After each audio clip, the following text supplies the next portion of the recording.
a year ago when they were defeated in the championship game by a star-studded University High team. As for Oak Grove, the Tigers are here for the first time. It should be a great experience for them, and they beat some very good teams en route to the Superdome, including the defending state champion in University High. When you look at stars offensively, first of all, for Oak Grove, the Tigers have a very fine sophomore quarterback. He's 6'3". You'll see a lot of them here this season. His name is Jason Martin, and he has a very good arm. From a running back standpoint, they have Kai Durrell, a converted nose guard who also plays defense. And when Durrell was moved to running back, this team immediately took off offensively, and they've been riding high ever since. Haynesville under Alton Red Franklin, well, as we mentioned, this is a traditional power. They are here for the third consecutive year, the fifth time in the decade, and they feature a very fine running back in number 21, Shannon Harris. We'll be watching him very closely. He was well over 1,000 yards on the season, and he figures to be the primary ball carrier for that team this evening. Joining me now is Bob Pavlovich. Bob will be handling sideline interviews tonight during the course of the game, as well as our halftime and post-game festivities. And, Bob, it should be a great scene here this evening. It should be, Kenny. We have a pair of teams that seem to be pretty evenly matched. They both started a little slow, but finished their seasons at 11-3. And speaking of halftime, we'll be talking with representatives of the Coaches Association, the Athletic Directors, and the Principals Association. All of those people, including the players and coaches you'll see here tonight, have all taken part in bringing the Gatorade Classic to you. And you'll be working up quite a sweat, roaming each sideline, keeping us updated during the course of the game. Updated on injuries and anything that's exciting that's going to happen out here, and there's going to be a lot going on. All right, Bob, Haynesville and Oak Grove, the single-A state championship game. And when we come back in just a moment, we'll talk with both coaches, Vic Dalrymple and Alton Red Franklin. Don't go away. This is the Gatorade Superdome Classic.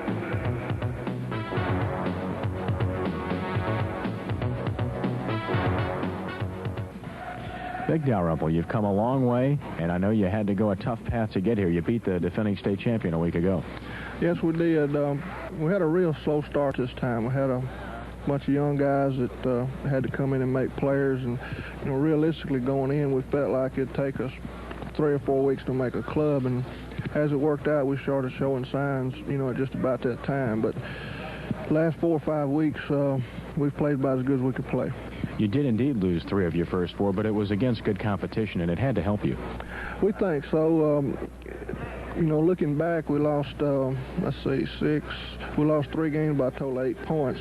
But I don't think, had we won those games, that we'd be where we were now, because when you lose 3, the heat gets turned up real high, and it kind of makes a little more character in them, and they have to reach and get a little harder. So I think we're further along now than we would have been, had we come out with those 3.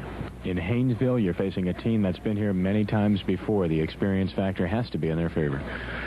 I think maybe so, but we're looking forward to it. We match up, well with these guys. They share the same philosophy that we do, and that's trying to hold on to the ball, and we're looking forward to the matchup. You do have a common opponent, Ouachita Christian. They played them twice, got by 1 point in the playoffs, and of course you met them as well and defeated them.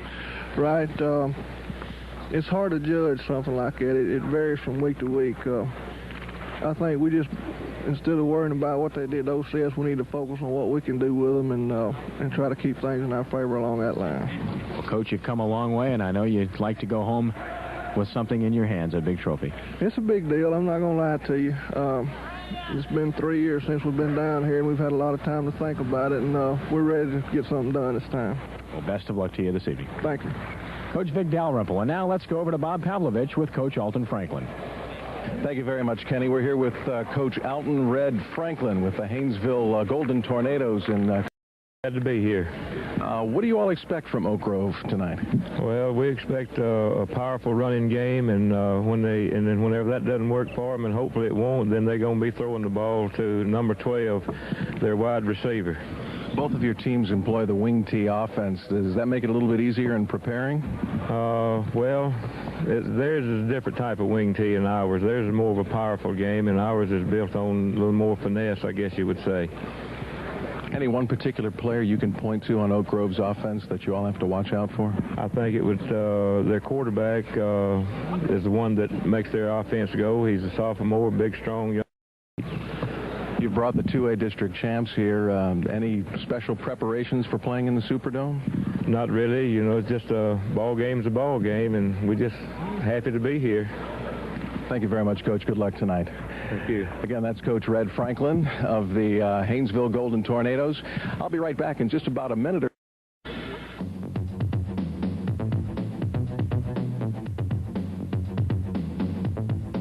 At Cox Cable Jefferson Parish, we're into sports. We carry Sunday night NFL football on ESPN. We cablecast semi-pro and high school football action. And we're very proud to be a sponsor of the 1989 Gatorade Superdome Classic. We and in the classroom, tonight and throughout Louisiana. the High 10 Drug Education Program. It's in our high schools in the state of Louisiana, and here to talk to us about it is Jesse Barksdale, Assistant Strength Coach with Tulane University. Jesse, why don't you introduce everybody to just what is the High 10 program? The High 10 program began about 3 years ago, and it came from some mind joggling about with Commissioner Tommy Henry and Lynn Judice. They had decided that they were really worried about the high school athlete. You know, the drugs and everything that's being peddled, that's being put out on the streets, the steroid use and things like that that's getting into athletics. They were wanting coaches as well as athletes to be aware of this. In order to do this, they invented or brought about the High 10 Drug Awareness Program. And it's funded by our governor. He got some funds together, federal funds together, and was able to fund this. And through these funds, we're able to have speakers come out to the championship games, speak to various people. We have videotapes from everything from steroid use to alcohol abuse, everything and papers. We can send speakers to schools, these tapes and papers to the schools that they can utilize to try to aware their athletes how they can harm their body and how a lot of them are harming their body. And it's to get the information into the schools and to the kids as young as possible. There's no doubt about that. Bob, we have to reach out to our athletes and we have to let them know that there's more to this game than just the winning and losing aspect. It's playing after this game is over. How are we going to be? How are our bodies going to be? How are we going to react to life? Because that's what we want to do. We want to life. Jesse, what's your involvement in the High 10 program? Lynn has used me to not only to speak to various groups, but to also to bring in speakers, to watch certain people, you know, to see speakers at various, you know, places around the state, and to bring them in. I've been all over the country, back from Nebraska, and I work with them closely in these areas, and I'm able to see and meet a lot of people at various different classifications of life, and we'll bring them in and use them to relate these experiences to our kids. Jesse, thanks for talking with us today. Sure. Jesse Barksdale is about the High 10 program with the Louisiana High School Athletic Association. Don't go away. Stay tuned. We'll be right back with the kickoff of our game.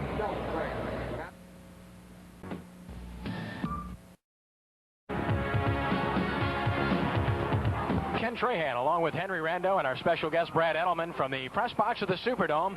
The Superdome Classic, Gatorade Superdome Classic, and the Single-A State Championship game set to get underway. We're looking at the coin toss right now. Haynesville and Oak Grove. Haynesville in the white uniforms, and they have won the toss. And Haynesville has declared the option, and as a result, Oak Grove will have the choice, and they'll receive the football. Oak Grove in their black uniforms, black shirts, and black pants here this evening. Both teams with the same colors, interestingly enough.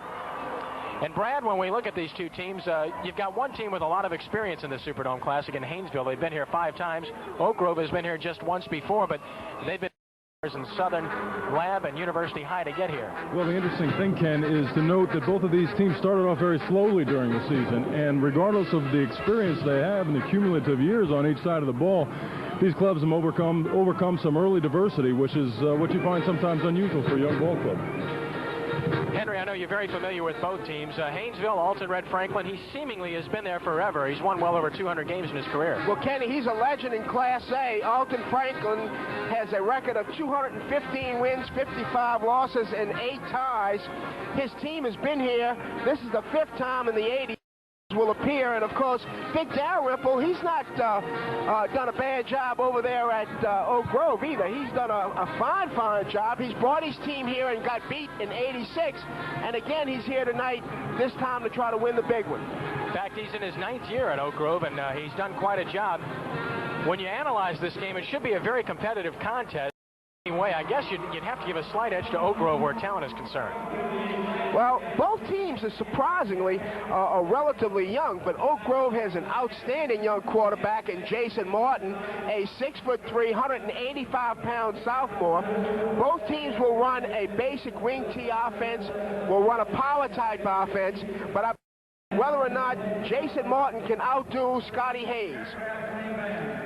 Well, the Oak Grove Tigers, the District 3A champion, coming in with a record of 11-3. And, of course, the Haynesville Gordon Tornado with the same record of 11-3. And they also were district champions, having won District 2A. So we got a couple of district champs, and we'll see in this Superdome Classic this year that we do have a couple of runner-ups that have made the round of 8, so to speak, and that in itself is interesting enough, and it proves that you don't have to be a champion to have a chance to make it here to the Superdome. Crowd continuing to file in. It's the single-A state championship game, and of course, Brad, these two teams have come a long way to be here. It's quite a trip for Haynesville. In fact, they have to go through Arkansas and Mississippi just to get here. I'm well aware of that, and I'm sure these fans are. All of those who've joined us this evening for the game. I tell you, it's interesting though that you have a good showing here from these towns. Maybe between 10 and 20,000 people in each of these cities. They've chosen to come down here to New Orleans. I think it's a good weekend away for a lot of these folks to come down here to play in the Superdome, and it's an opportunity for a lot of these youngsters to play on this turf field in this dome stadium here in New Orleans that otherwise they wouldn't have. When you look at teams on this particular level, single A, you'll see a lot of two-way players. In fact, Welsh has 6 two-way players in the game we'll see next. Right now, we're going to pause as we honor America with our national anthem.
About two-way performers, Henry, when you talk about single-A on this particular level, and in fact in this particular ball game, Haynesville has 5 two-way performers and Oak Grove has 3, and that's not unusual, is it?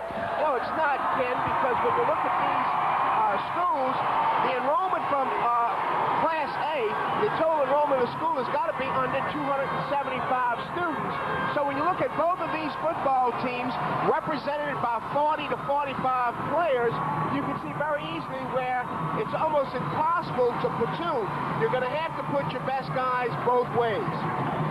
And indeed, we'll see a couple of good ones tonight playing both ways, most notably Don Robinson for Haynesville, and for Oak Grove, Kai Burrell, who's an outstanding running back as well as defensive linebacker for the Tigers of Oak Grove.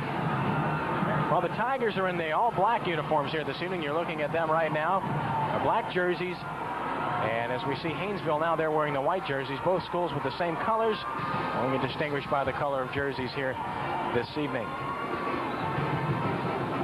Both teams have run off some very impressive win streaks, as we mentioned, after losing 3 of the first 4. Oak Grove has rebounded with 10 consecutive victories.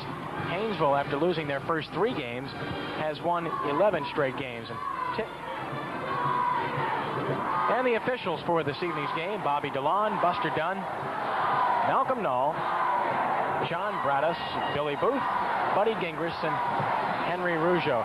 Brad, we want to take a look at the paths these teams took to get here to the Superdome this evening, and indeed in as far as Oak Grove is concerned, they had the tougher path of the two teams as they had to defeat two perennial powers, two champions in the past in Southern Lab and University High. And I don't think there's any question that they had the tougher path to get here.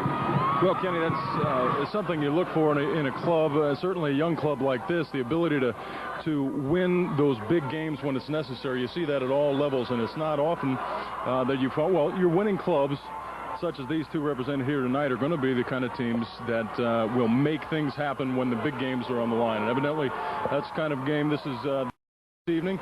Can come up with the strength and the endurance to win this game out, because, again, they're going to both be very similar offensively and defensively. Number 84, James Reneker, will kick it off with the Tigers, and deep to receive for Haynesville will be Shannon Harris, their outstanding all-purpose running back, number 21. We're just about set to get underway. The Superdome Classic Class A State Championship. Ken Trahan along with Henry Rando and Brad Edelman. Bob Pavlovich will be joining us with sideline reports during this one. So we're excited to have you with us, and we trust you're excited about the state championship games, which are just about to get underway, and we are indeed underway. Reneker hits it on the ground. It bounds at about the 35-yard line. Is fumbled there and then fallen on at about the 31-yard line. Now it's lost again, and who has it?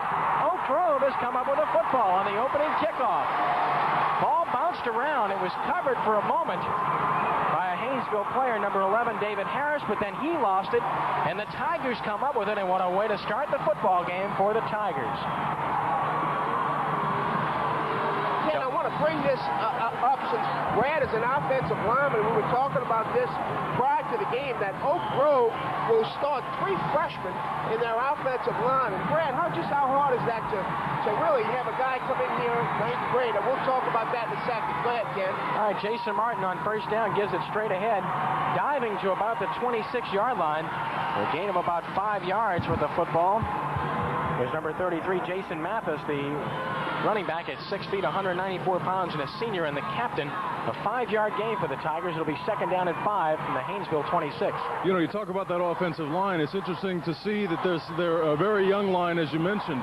Well, let's take a look at how they come off the ball here. We'll talk about them throughout the game. On second down at 5 yards to go, they give it to Earl Smith. He finds running room. First down and more inside the 20 and down to about the 15-yard line.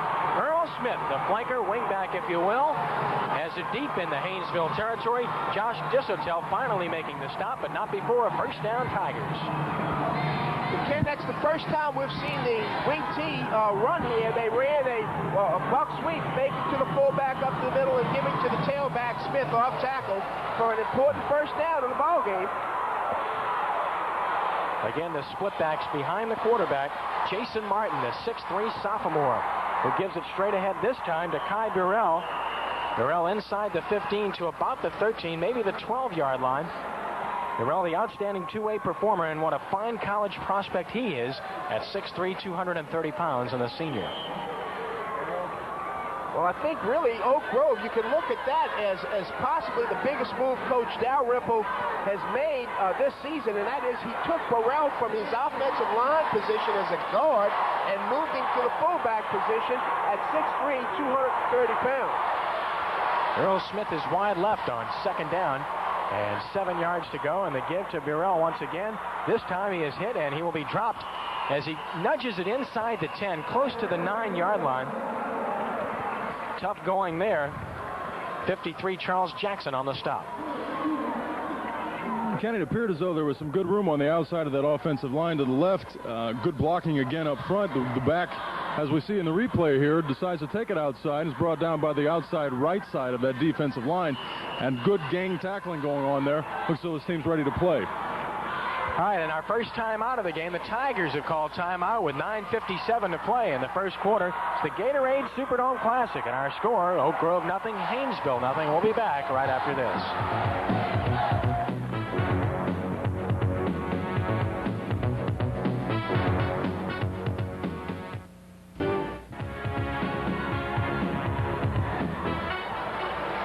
Losing track of my thoughts here. 9:57 to play, first quarter, no score, but Oak Grove on the move. Ken Trahan along with Henry Rando and Brad Edelman. And Oak Grove with a crucial 3rd and 4 from the Haynesville 10-yard line. Again, Smith is wide left. Mathis and Burrell behind Martin, and he give it straight ahead to Burrell, and he stopped short of the first down. Got it just inside the 8-yard line, but he needed to get to the 6th, and an interesting decision forthcoming for Coach Vic Dalrymple.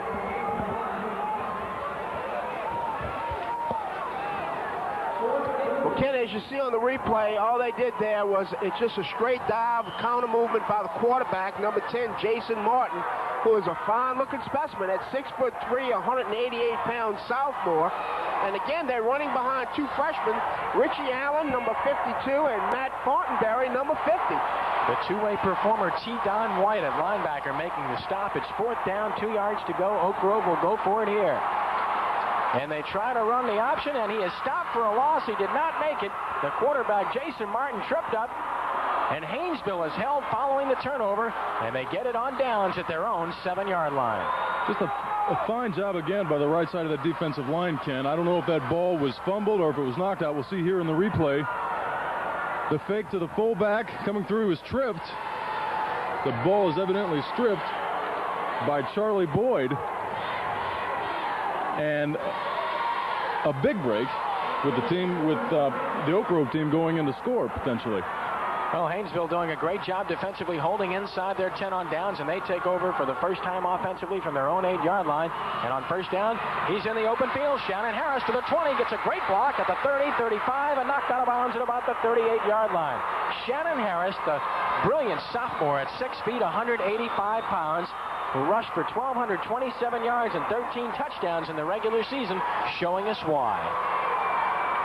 Well, we're going to see the replay here, and a great block by number 60, the offensive guard, Josh Desautels, and he just flattens the secondary cornerback and really does an outstanding job. As you see, Brad, that's the way you're supposed to do it, I believe. Henry, as an offensive lineman, you love to watch that play over and over the next day in replays. I guarantee it. From the 38-yard line on first down, straight ahead, and this time nothing there as the Oak Grove defense is equal to the task. Some of the more pleasant sights on hand.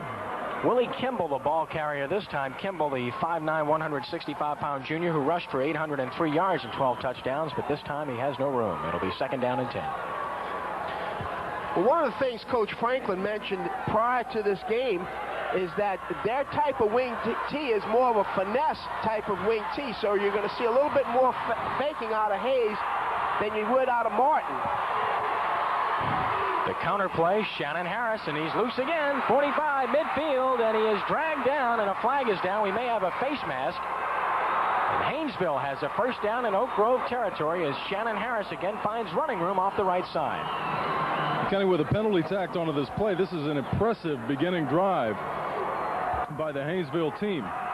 Here the replay. A nice cut at the inside, taking the ball all the way to the outside. You see the face mask there and hurling him out of bounds. But a nice block, on the line of scrimmage by Barry Mitchell. That will be a first down. And you heard the face mask indication, a 5-yard penalty in this instance. With 8:17 to play first quarter, no score, but Haynesville on the move after they held defensively inside their 10-yard line. Scotty Hayes, the quarterback, 5'9", 140 pounds, and the junior with Harris and Kimball behind him. On first down, straight ahead, and this is Kimball to the 36 and then driven back.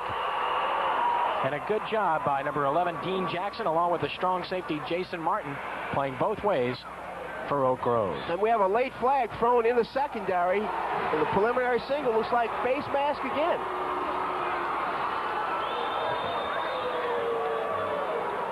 Well, that was thrown by the back judge. Some of the X's and O's being drawn up offensively on the Tigers sideline. It's very familiar. Of course, those face masking penalties are usually inadvertent, as I surely are in this case. Unfortunate, though, however, for the defense, with Haynesville mounting a substantial drive here, they're setting themselves in a bit of a hole with the extra yardage tagged on by the penalties. And we'll repeat the down as well, so in essence we'll have a first down and 3 situation here for the Golden Tornado, or the Tours, if you will. It's a little bit easier to say, isn't it? That is. On the 31-yard line, again, Scotty Hayes in that low crouch at quarterback. Gives to Shannon Harris, and this time Harris hit in the backfield, and he'll be dropped. penetration by Jason Mathis, 33, along with David Anderson up from his cornerback spot. And Henry, I guess that's something you're going to see. They'll come up and force quickly after giving up some big plays. Well, I think this is something that they definitely worked on Oak Grove, because it's the first time that Haynesville came out with an end over, an unbalanced line, and as a result of that, they rolled the corner up on the line of scrimmage and got penetration. And Jason Mathis, who's a fine outside linebacker, was the guy that made that tackle as a result of that penetration. The 38-yard line, second down and 9 yards to go. Straight ahead to about the 33-yard line is Shannon Harris. Harris for about 5. It'll be third down and 5. Again here, a quick motion replay, but evidently a lot of room over the right side of that offensive line. This Oak Grove offensive line, this Haynesville offensive line has a good deal of experience from both tackle to tackle. The right side, 71 Charlie Boyd and 68 Michael Jackson. On third down and 5 from the 34-yard line. They give it to the wingman, Don Robinson. Robinson to about the 30, short of a first down. He is lacking a yard. And I would think this is 4-down territory. It'll be about a 4th and 1 situation as Earl Smith from free safety to make the stop as we look at Vic Dalrymple quickly. No hesitation here. They will go. Right. And it's interesting to see now that both teams have had one possession, and both of them have gone for a first down on 4th down. Both of them have gotten the ball into 4-down territory. On 4th down. About a yard and a half to go. Straight ahead, and he didn't make it. He is short.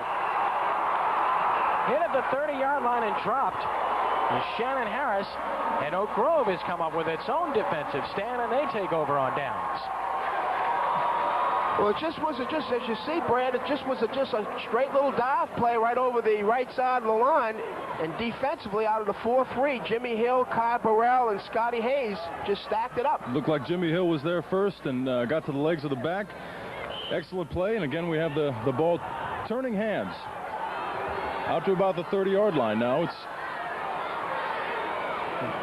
the Oak Grove Tigers with the ball, and the handoff over the right side of the line of scrimmage.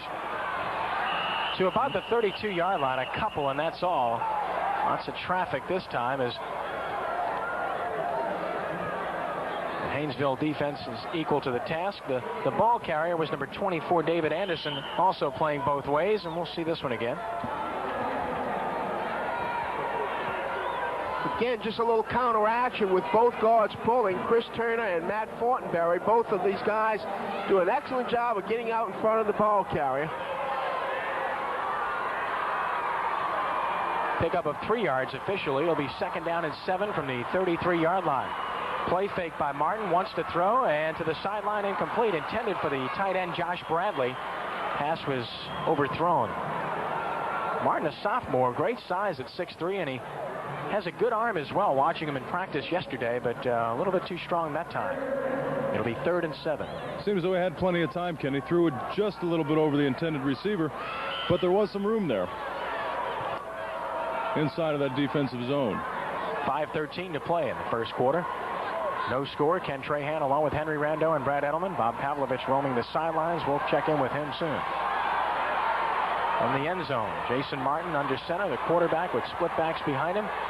Quick snap off the play fake, wants to throw to the sideline, and incomplete as he overshot Earl Smith. Smith was in the seam of the zone, but again, the pass off the mark and a punting situation for the Tigers.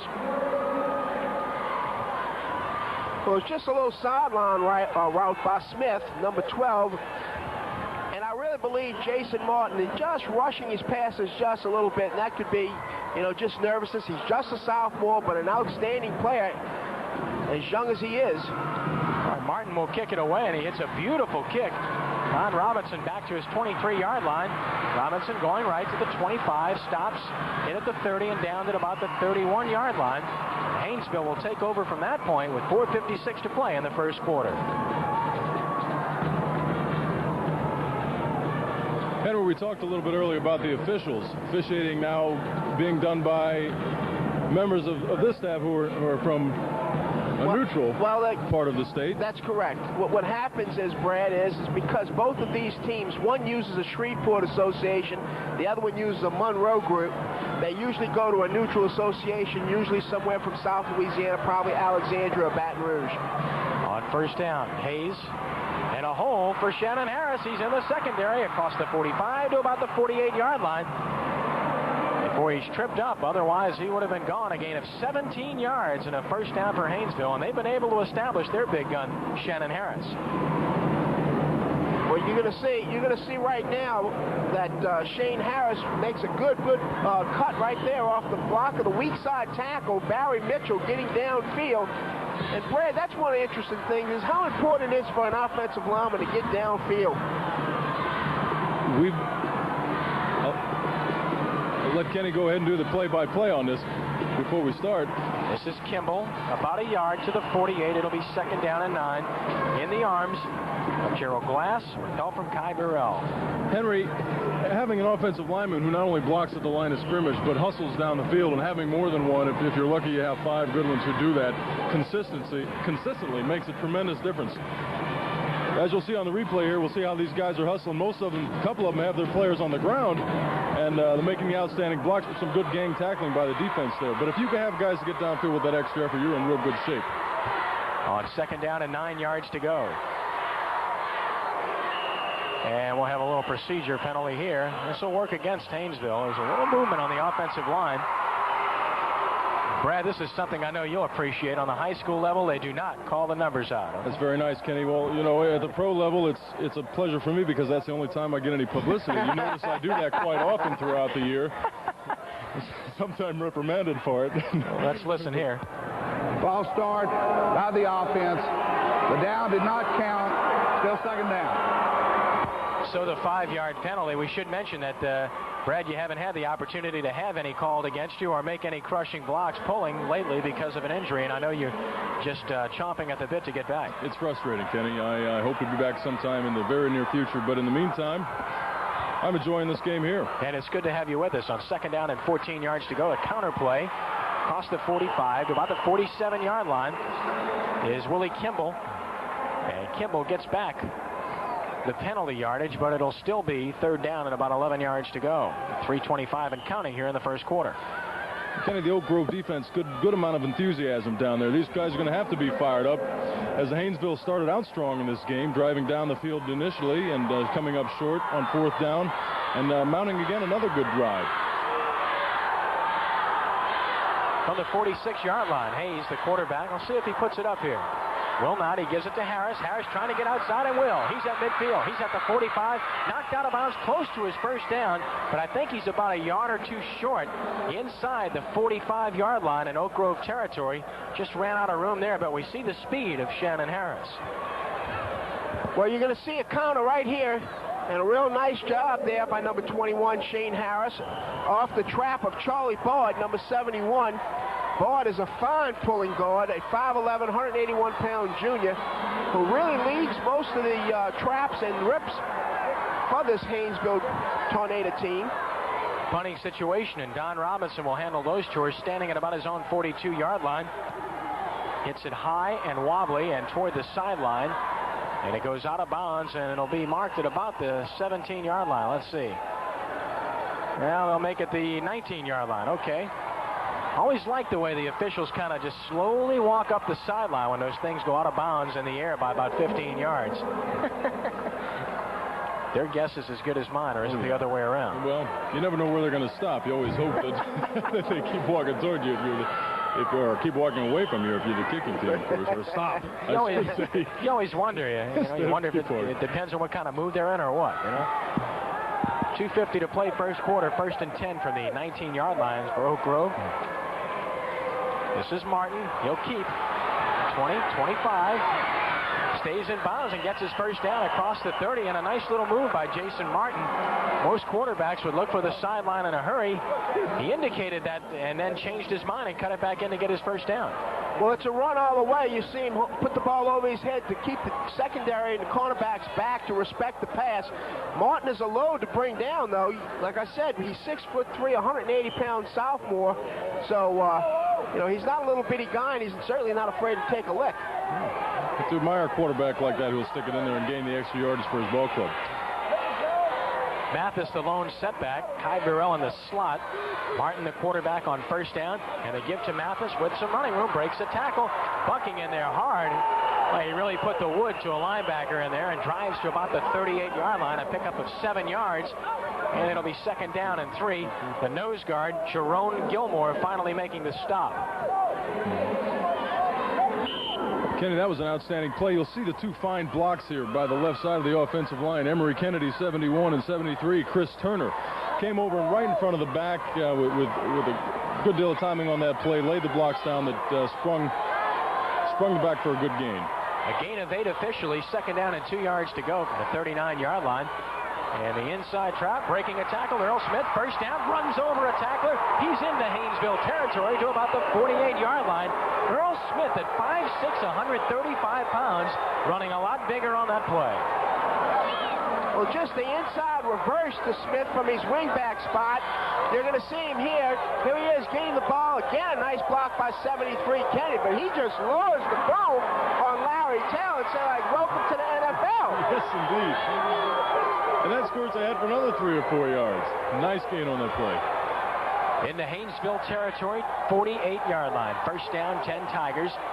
This is Burrell across the 45 and dragging a tackler to the 42-yard line, using all 230 pounds to carry Charlie Boyd for an extra yard or 2. It'll be 2nd down and 4. Of course, now, Henry, if you're an Oak Grove fan, you're enjoying the surge of that offensive line over the last 30 or 40 yards. They've really made a lot of headway, and they've put some good-sized holes in that defensive line. Something they did early in the game, but were stopped short on the 4th down play near the goal line.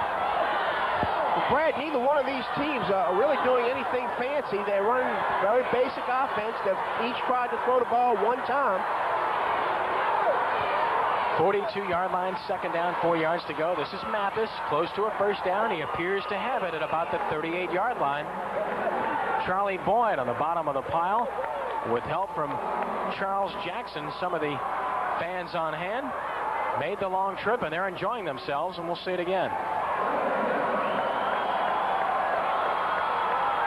As you see, number 33, Jason Mathis, barreling ahead for a gain of about 5 yards there, picking up the first down. Testing again the right side of that Haynesville defensive line, who has done a good job. Who have done a good job, respectable job this far throughout the game.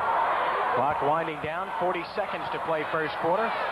Good look at Jason Martin, the sophomore. Flags are down as he keeps it straight ahead to about the 35-yard line, but I believe this one will come back. And it stops the clock with 36 seconds to play in the quarter. The Louisiana Superdome, what a marvelous facility it is. Mark this one off, 5 yards against the Tigers. A dead ball foul, illegal snap, the days with offense, in the Superdome, first down. Kind of a grinded out offense. As we mentioned, we were going to see a conservative game coming in offensively, and that's what these two teams have been doing, back and forth down the field. We're going to see who can endure the most defensively, and that offensive club who is the strongest will probably endure this afternoon. On first down, Martin throwing. Smith caught inside the 25 to about the 22-yard line. Perfect throw and a good job by Earl Smith of holding on after taking the hit. And Oak Grove has it 1st and 10 at the Haynesville 22. Well, you're going to see right here counter action by number 10, Jason Martin, and he hits Smith right over the middle, dragging. And number 1, it's catchback time. Larry Tell comes back and puts a lick on Smith and says, you know, hi, guy, you remember me? It's a Tell with a telling blow, huh? That's it. I'll guarantee you. Clock winding down. This could be the last play of the quarter, 10 seconds and counting. Oak Grove with a threat at the 22-yard line. On the keeper, this is Martin. He gets a great block. He's outside 15 and dragged out of bounds right there at the 15-yard line with 1 second to play in the quarter. Jason Martin. An angular one, not blessed with tremendous speed, but a little bit quicker than you think. Well, I thought it was an interesting blocking scheme up front. What they did out of the split backs, you'll see it here.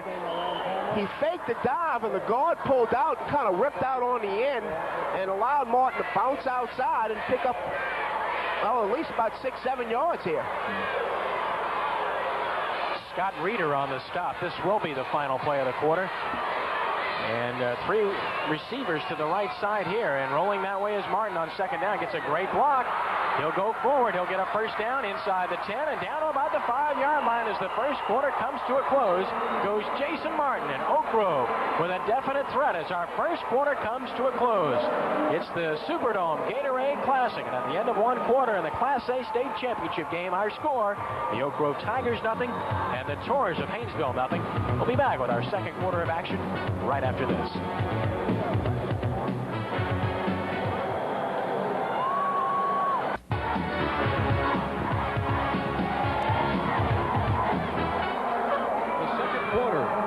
The second quarter of the Gatorade Superdome Classic Single A Championship is brought to you by Gatorade, the official athletic thirst quencher of the LHSAA, by Shoetown, headquarters for name brand athletic footwear, and by Louisiana Power and Light, LP&L and Energy Company, partners LP&L and you, and by Avondale. Avondale's investing in your city's future. Why don't you? All right, the second quarter of action set to begin. First and goal from the 5-yard line for the Oak Grove Tigers. On first down, they give it to Mathis. Mathis dives to about the 3-yard line, where it'll be second down and goal. 68, Michael Jackson, leading the charge defensively, the sophomore. There's a straight power play there with the fullback leading, but a nice play by the defensive end, coming down and really taking on the ball carrier. Kenny, for the stats in the first half for Oak Grove, they've rushed the ball 12 carries for 84 yards, and Haynesville has 9 carries for 92 yards. So the running game's dominating thus far, but Oak Grove threatening to break the ice on second down. Martin hit, dives forward, close to the goal line. He's in. Touchdown, Oak Grove. Jason Martin stretching it out with his 6'3" frame after a little collision in the backfield, and the Tigers take a 6-0 lead with 11:18 to play second quarter. You see the end of the play there, Kenny. It looked as though Jason Martin had run into one of his running backs inadvertently, of course, but had enough, what do I want to say about him? Had enough... well, he had enough momentum going forward. Thank you. That's the word I'm looking for. He got in the end zone for a touchdown. But really, there was kind of penetration there that caused that kind of a stumble. There it is again, but he's a big boy. And the extra point attempt by Keith Ainsworth is perfect. So a timeout on the field with 11:18 to play in the first quarter with our score. The Tigers of Oak Grove 7, the Tours of Haynesville nothing. This is the Gatorade Superdome Classic, and we'll be back right after this.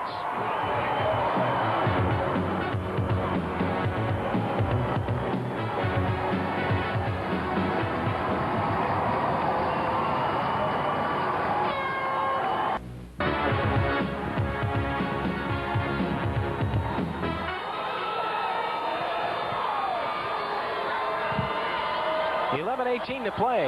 Second quarter, it's 7-0 Tigers. Here's the kick bounding on the ground once again. And this time wisely, they'll fall on it at the 28-yard line. Brad, a very impressive drive. Yeah, Kenny, that was a nice drive by Oak Grove.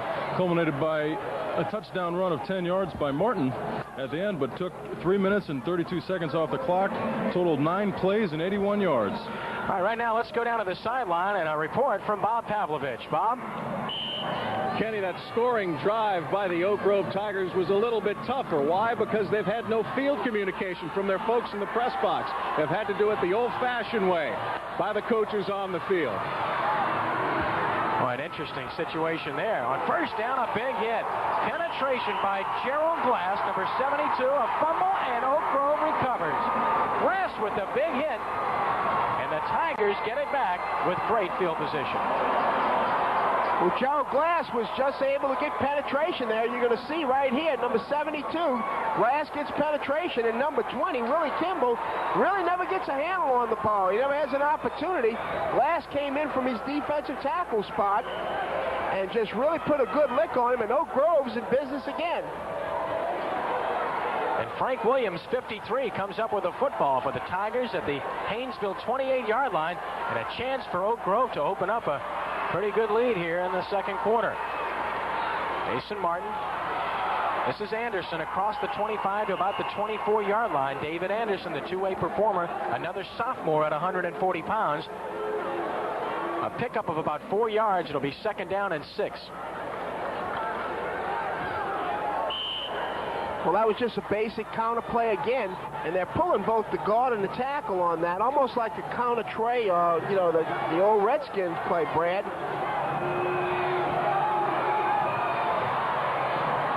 In the split backs, Burrell and Anderson behind the quarterback, Martin. Smith in the slot, and they give it to Smith. Smith to about the 22-yard line. A good job by David Harris, the inside linebacker, who was taking on the block of Emory Kennedy and making the tackle at the same time. You know, you mentioned that pulling play, the play that utilizes both the backside pulls of the guards and tackles.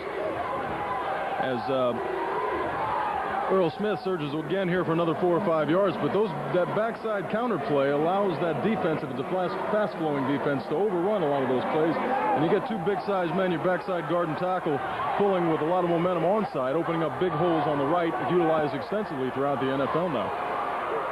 On third down and 4, and a big hole for Anderson. Straight ahead, first down as he dives to about the 15-yard line. A gaping hole opened on the right side, inside there, and they certainly caught the Golden Tornado by surprise. Well, that's Chris Turner, and he's done a great job. You're going to see him right there, fans. Just opens the hole up the middle for Anderson, number 24. And just a really great job of the quick trap, a guard trap up the middle on that 6 defense. And that's what you want to do inside there. You want to split those guards apart and really be able to utilize inside. On first down, Anderson on the pitch. Anderson still on his feet. Anderson fighting inside the 10 to about the 9-yard line. T-Don White, the linebacker, finally making the stop, but a determined effort by David Anderson. Well, again, they got in trips, and you're going to see here the quick pitch to Anderson. A great second effort by the young man. David Anderson, 24, really shows what he has to do here. He's come off the bench to play in the place of Jason Mathis, who limped off the field during the last drive. Gain of 6, second and 4, and now a timeout will be taken by the Tigers in this situation. A timeout with 8:57 to play, first half. And the Tigers leading the Golden Tornadoes 7-0. This is the Gatorade Superdome Classic. We'll take a break here. We'll be back right after this.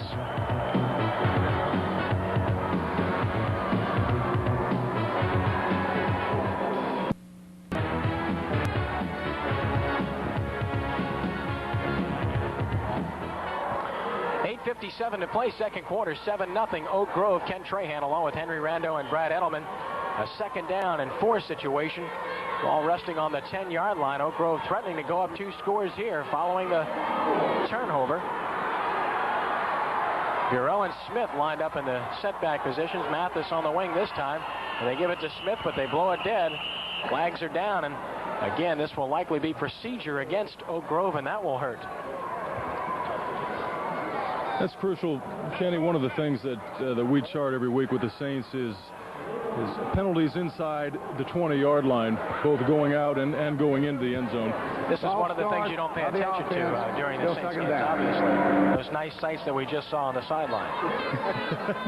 You don't really get to notice those things. You're right, Ken. I never looked at the sideline to see the Angels. Excuse me, I said the Angels. I mean the Saints-sations. I don't know where that came from. Second and 9, 15-yard line. This is Martin rolling right, looking. Under pressure now, he'll keep. And he dives to about the 11-yard line. Jason Martin using his running ability here as he could find no one open, and Scott Reeder finally brings him down after a gain of 4. It'll be third down and 5 yards to go. Another nice job of senior outside backer Charles Jackson forcing the play on the outside, not quite able to bring Jason Martin down, but keeping him running to the sideline and keeping him from throwing that ball also. On third down and 5 yards to go from the 11-yard line. Again, Mathis in the slot left. They give it to Smith running left. Smith gets away from one man. He is down about the 5-yard line and appears to have a first down. Earl Smith brought down by Larry Tell, but he looks to have first down yardage and does. First and goal. Earl Smith doing a nice job picking and choosing his holes here, making some yardage on his own, as you see a missed block by the fullback on that play, but able to get around that outside backer and pick up another 5 yards. You know, Henry, we've seen Oak Grove call a couple of timeouts here in the first half when they had the football, and you wonder if that has anything to do, as we look at Coach Dalrymple, with the fact that they don't have communication upstairs. Well, I definitely feel that that's a problem, because what's happening is that he's not getting any information. And Kenny, believe me, from experience, the worst seat in the house is on the sidelines. From a coach's standpoint, you can't see a thing, really. You may just kind of zero in on one thing, or maybe you're looking for a particular defensive kid or where he's lining up and that. But the overall picture is so much easier to see from up here. First down, goal to go from the 5-yard line. Martin. Gurrell, and nothing there. Penetration by number 60, Josh Dishotel, from his tackle position. A 210-pound senior and two-way performer stops this one. No gain on the play. It'll be second and goal. And Henry, this is the part of the field where it is most difficult to pick up those yards, especially on the ground. Well, you know, the field is shortened so much, Brad, that really it gets to the point now where they're playing an 8-man front. They're going to force you to go wide, or they're going to force you to throw into the flats here. I'm really looking for Martin to kind of do some type of counteraction and really sprint out with the football here. Wide side of the field, the right side. On second goal, they run short side with Smith. He cuts it in and scores. Earl Smith with a nice cut, and the Tigers lead it 13-0.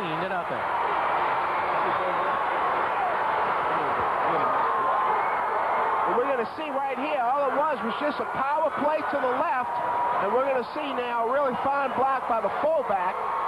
Here you see it right there, and he's able to cut right inside, and you also see the tight end there, big Josh Bradley, a 6'5", 190-pound freshman tight end, also sealing down and creating that alley there for Earl Smith to take it in. Ainsworth for the extra point out of the hold of Dean Jackson, and this time it is good again. Timeout on the field, 7:02 to play, second quarter from the Superdome, the Class A state championship, and Oak Grove leads the Golden Tornado 14-0. We'll be back with more of the Gatorade Superdome Classic right after this.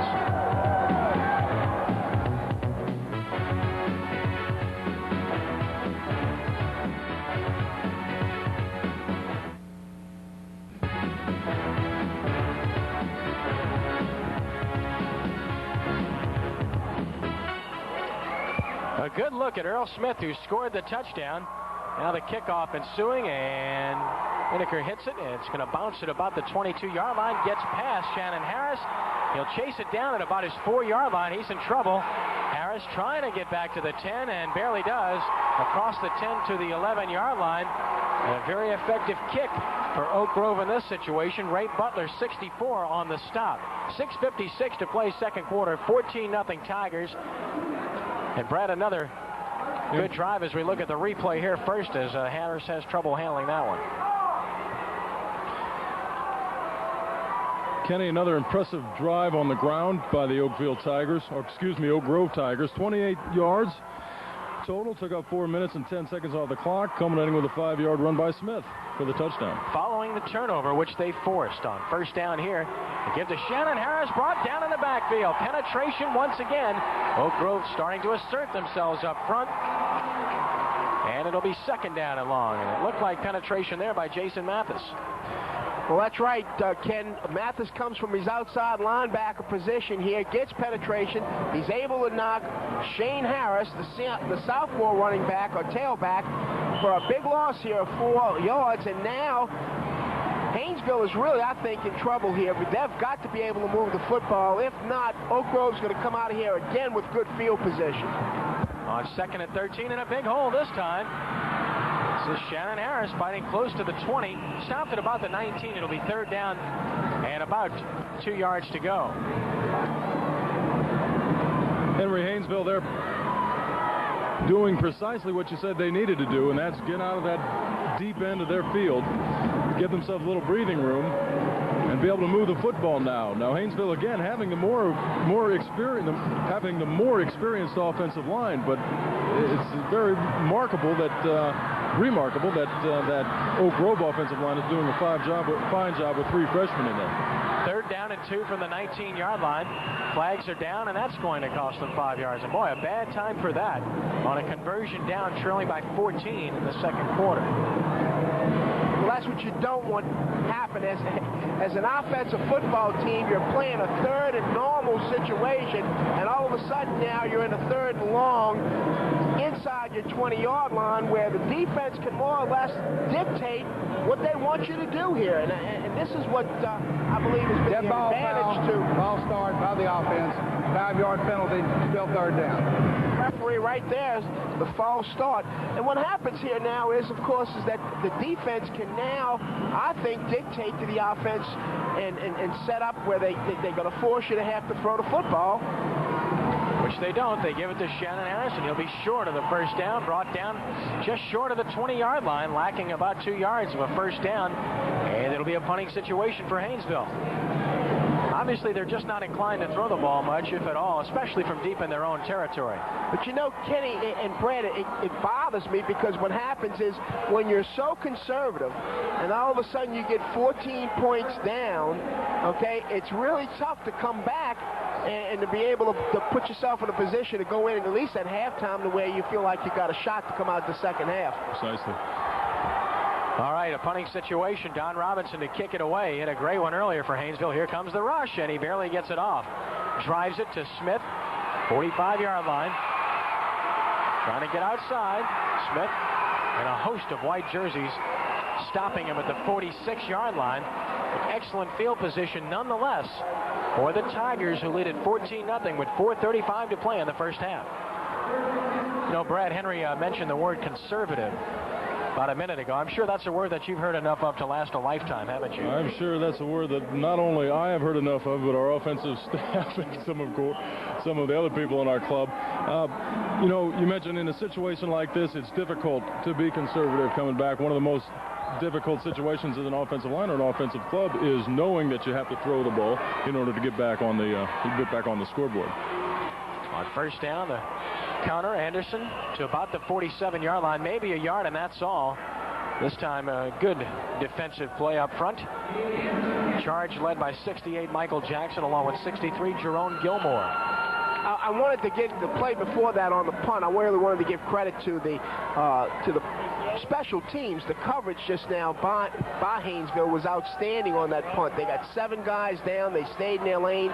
They did a nice job of keeping Smith within the boundaries, and they were able to bring him down. On 2nd and 9, Martin off the fake keeps himself, and he is upended in Haynesville territory at the 46-yard line by Don Robinson, the captain, playing both ways.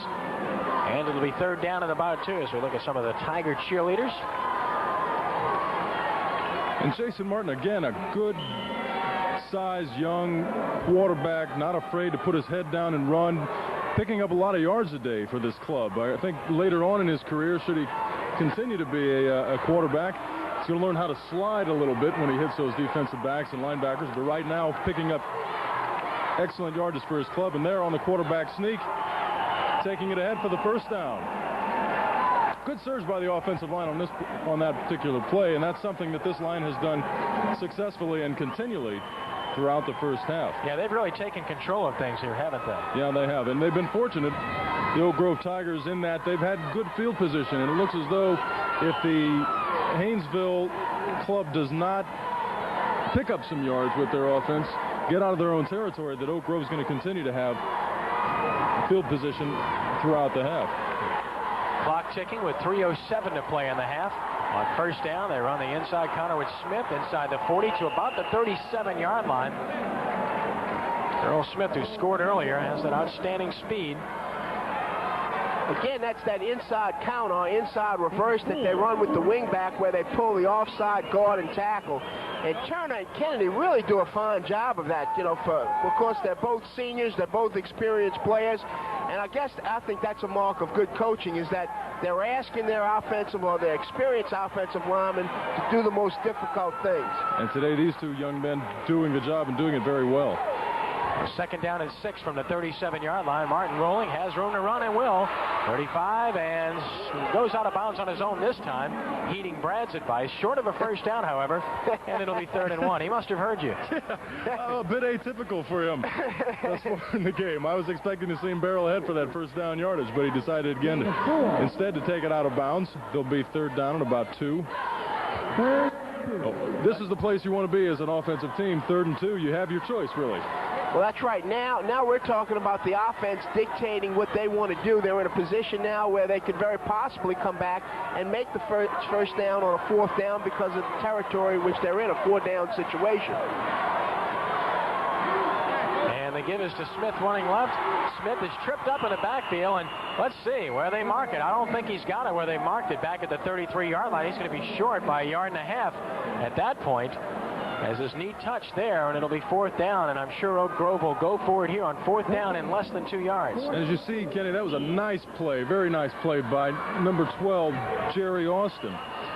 Coming up, forcing the play, catching the running back, tripping him up for no gain at all. All right, a timeout taken in this situation with 1:59 to play in the first half. We'll keep it right here with the Tigers leading the Golden Tornado 14-0.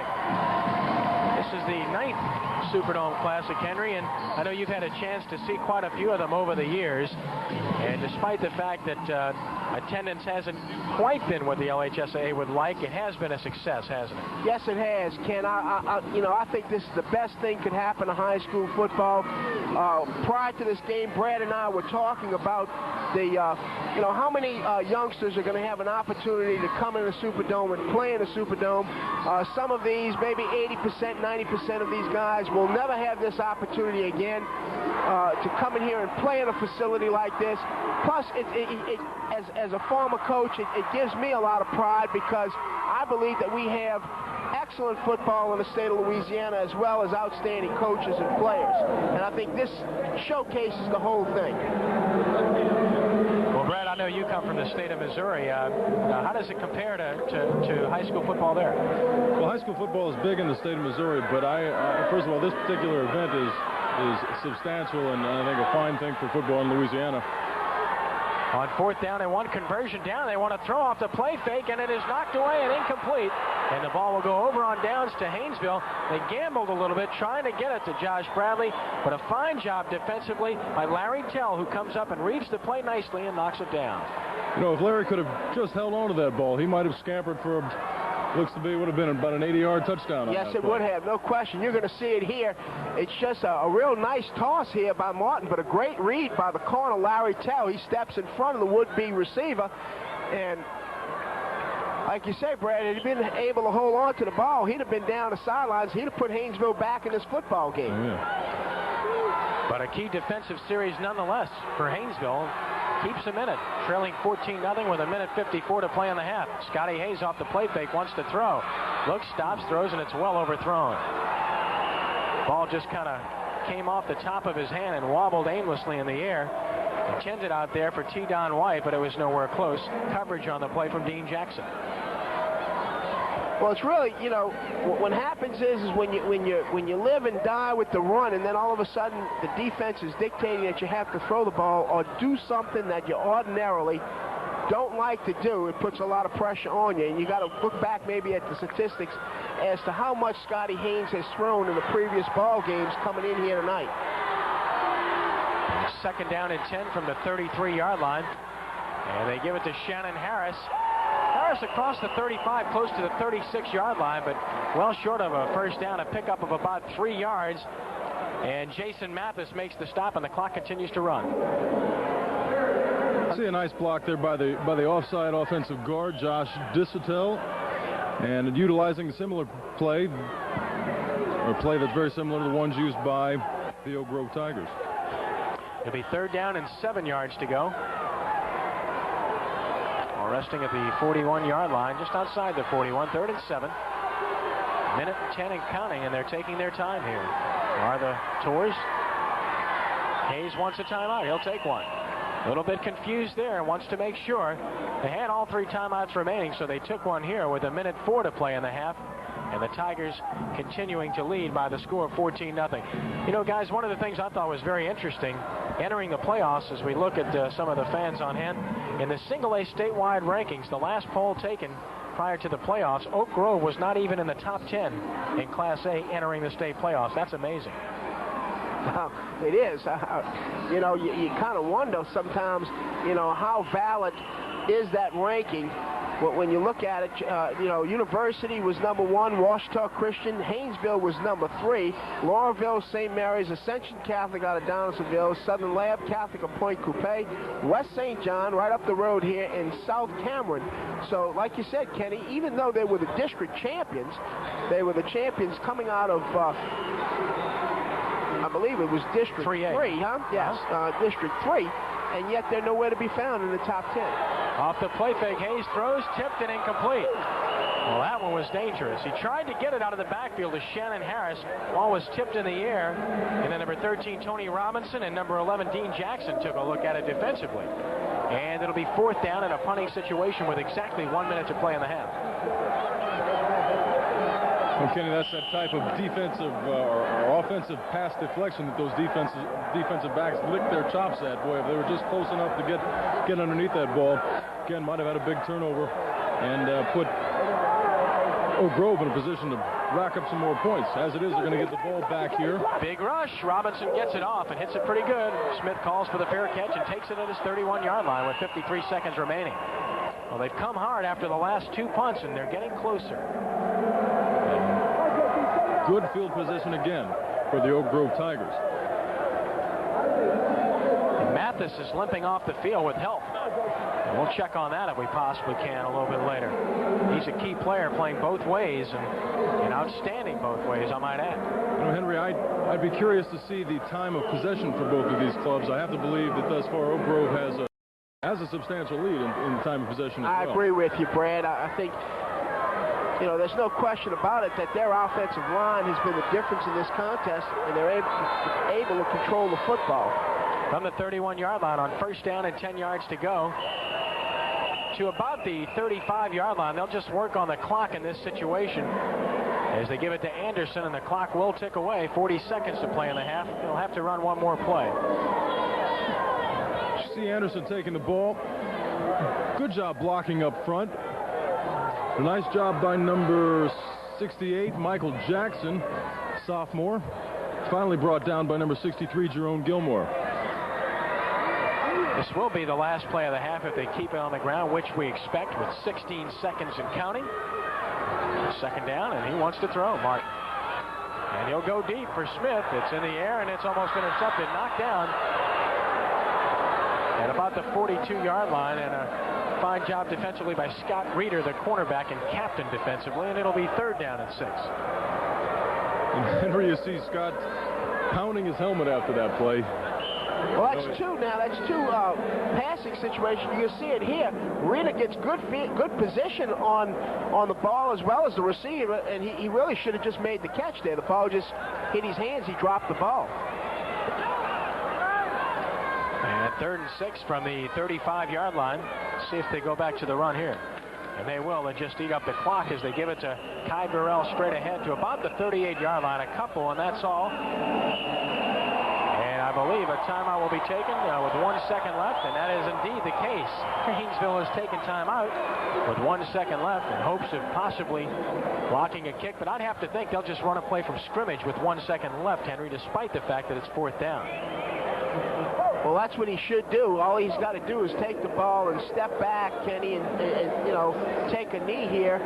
Even though the clock does stop a change of possession, with 1 second remaining, there's no way Haynesville can get the ball, and you don't want to risk lining up for a punt and give Haynesville a chance to possibly block the punt.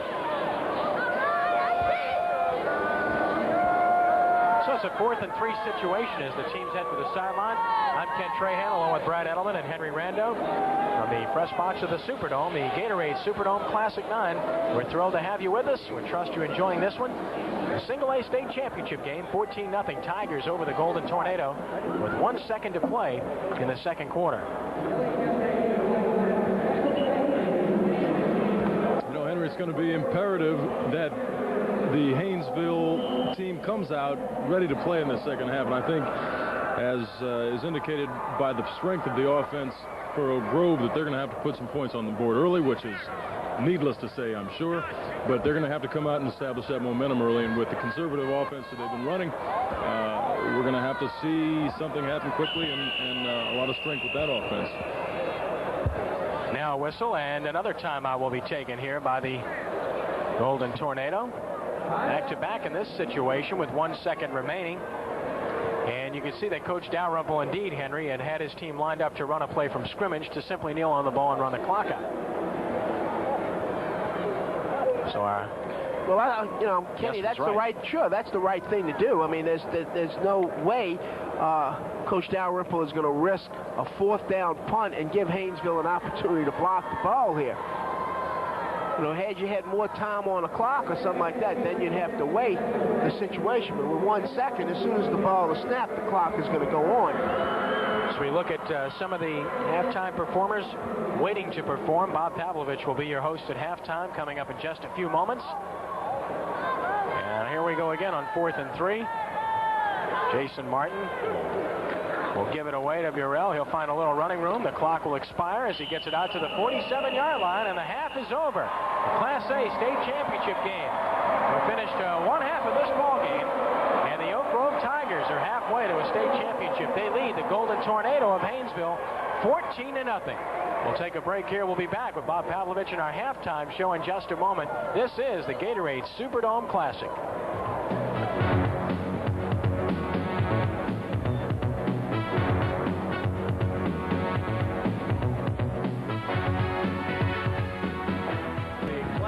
Championship game here from the Superdome, the Gatorade Superdome Classic, where right now the Tigers are over the Tornadoes 14-0. Hi, I'm Bob Pavlovich, and with me, Hank Steinbrecher, who's the marketing Director of Sports Marketing for Quaker Oats. Okay, and the Gatorade Superdome Classic, it's a really nice event. How did all this come together for Gatorade? Well, it's a great event. Gatorade is, as you know, we're involved throughout the fabric of sport in the United States, the NFL, the NBA, Major League Baseball, NASCAR. We wanted to extend our equity down into the high schools, and the LHSAA is one of the best organized high school activities associations that we know of. We came in 5 years ago, negotiated a contract to get the Gatorade Superdome Classic off, bring the kids in throughout the state into the dome to play off, and it's been a great program for everyone. You all have plans to do this elsewhere around the country? It's such a large success here. It started out as a test program in Louisiana, and we are now sponsoring North Carolina, Virginia, Georgia, Florida, and Mississippi. However, everything that we're going to do is going to be focused through Louisiana in the high school market. We're going to test it here. So Tommy Henry and his crew do an outstanding job. We're very, very pleased with the work they've done. You all are sponsoring the Superdome Football Classic here. Is Gatorade involved in any other kind of way in high school sports? Yes, the Sweet 16 and the Final 24 here in Louisiana. We've had a caps-off program that we've run here previously. We're looking to expand it all the time. It's very good business for us, and we're happy to have to afford the opportunities for high school athletes to come in and participate. You know, with the way the budgets are now, it's really, really difficult to find funding. Louisiana's ahead of the game and looking for corporate sponsorship. And of course, let's go ahead and settle the idea right now. What about the future of the Gatorade Superdome Classic? As long as I'm with Quaker Oats, longer than I'm with Quaker Oats, we'll continue doing it. Thank you. We've signed on for another 3 years, so we're very pleased. Thanks for talking with us today, Mr. Hank Steinbrecher of Gatorade. Great job. Thank you. Thank you. We'll be back with more of halftime and the festivities here at the Louisiana Superdome in the Gatorade Superdome Classic.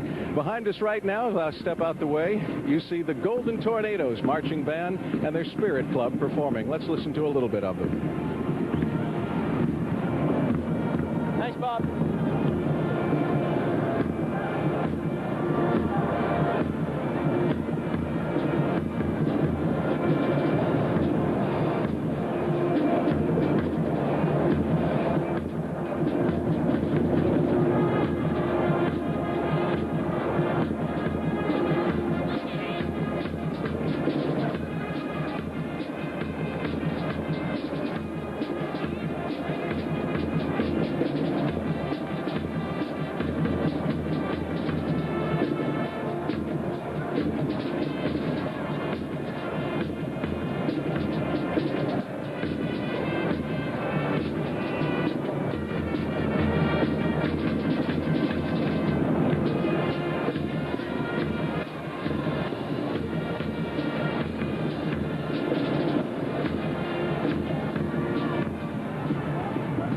halftime here at the Gatorade Superdome Classic at the Louisiana Superdome, where the Oak Grove Tigers lead the Haynesville Tornadoes 14-0. We'll be back with more halftime festivities right after this.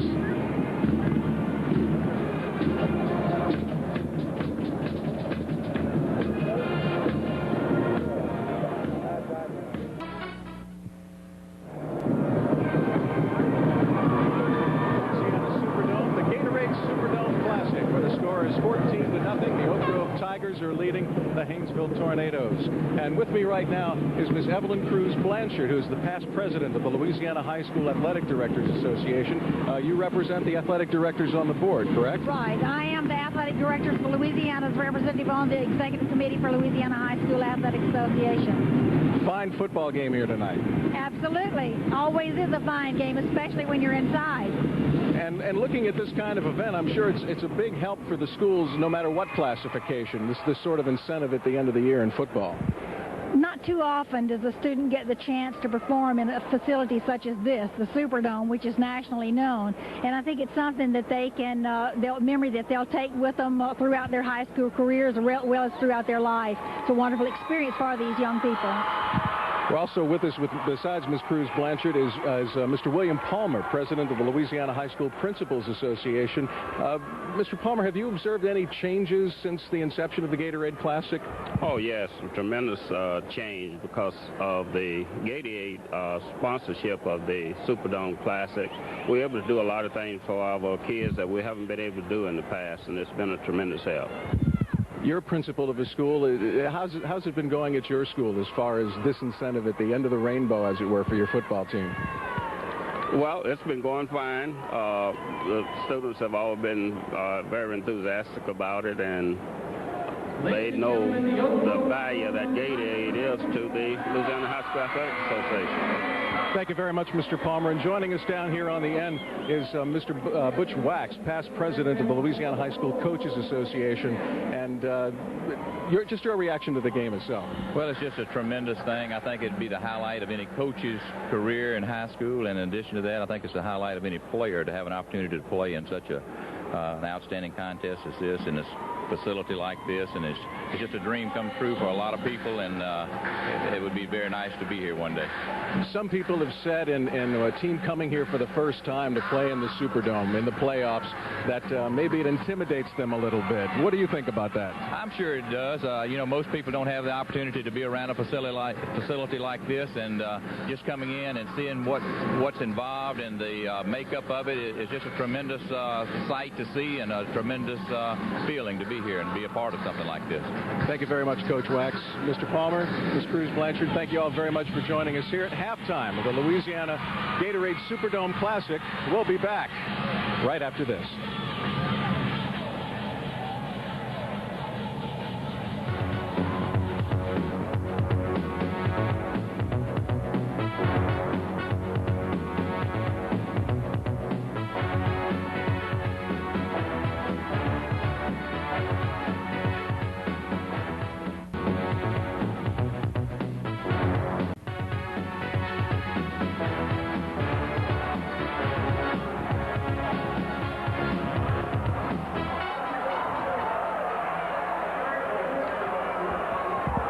Nothing. The Tigers of Oak Grove on top of Haynesville. Ken Trahan along with Henry Rando and Brad Edelman, who will be joining us in just a moment. Henry, this is a game that early on was hard fought. Haynesville established Shannon Harris in the early going, but then Oak Grove made some adjustments defensively and really shut down the Haynesville offense. Well, Kenny, they really have, and of course then their own offense took over and did an outstanding job of controlling the ball as well as really stopping anything that Haynesville has tried to do offensively tonight.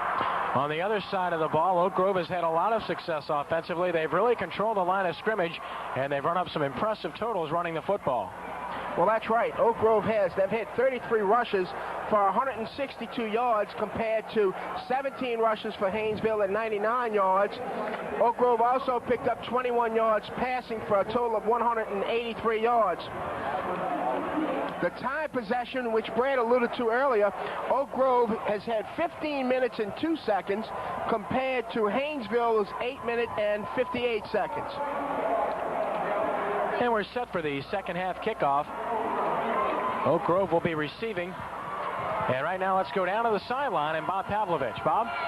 And I just need to tell you here that the third quarter of the Gatorade Superdome Classic is brought to you by Gatorade, the official thirst quencher of the LHSAA, Shoetown, headquarters for name brand athletic footwear, Louisiana Power and Light, LP&L and Energy Company, partners, LP&L and you, and Avondale. Avondale is investing in your city's future. Why don't you?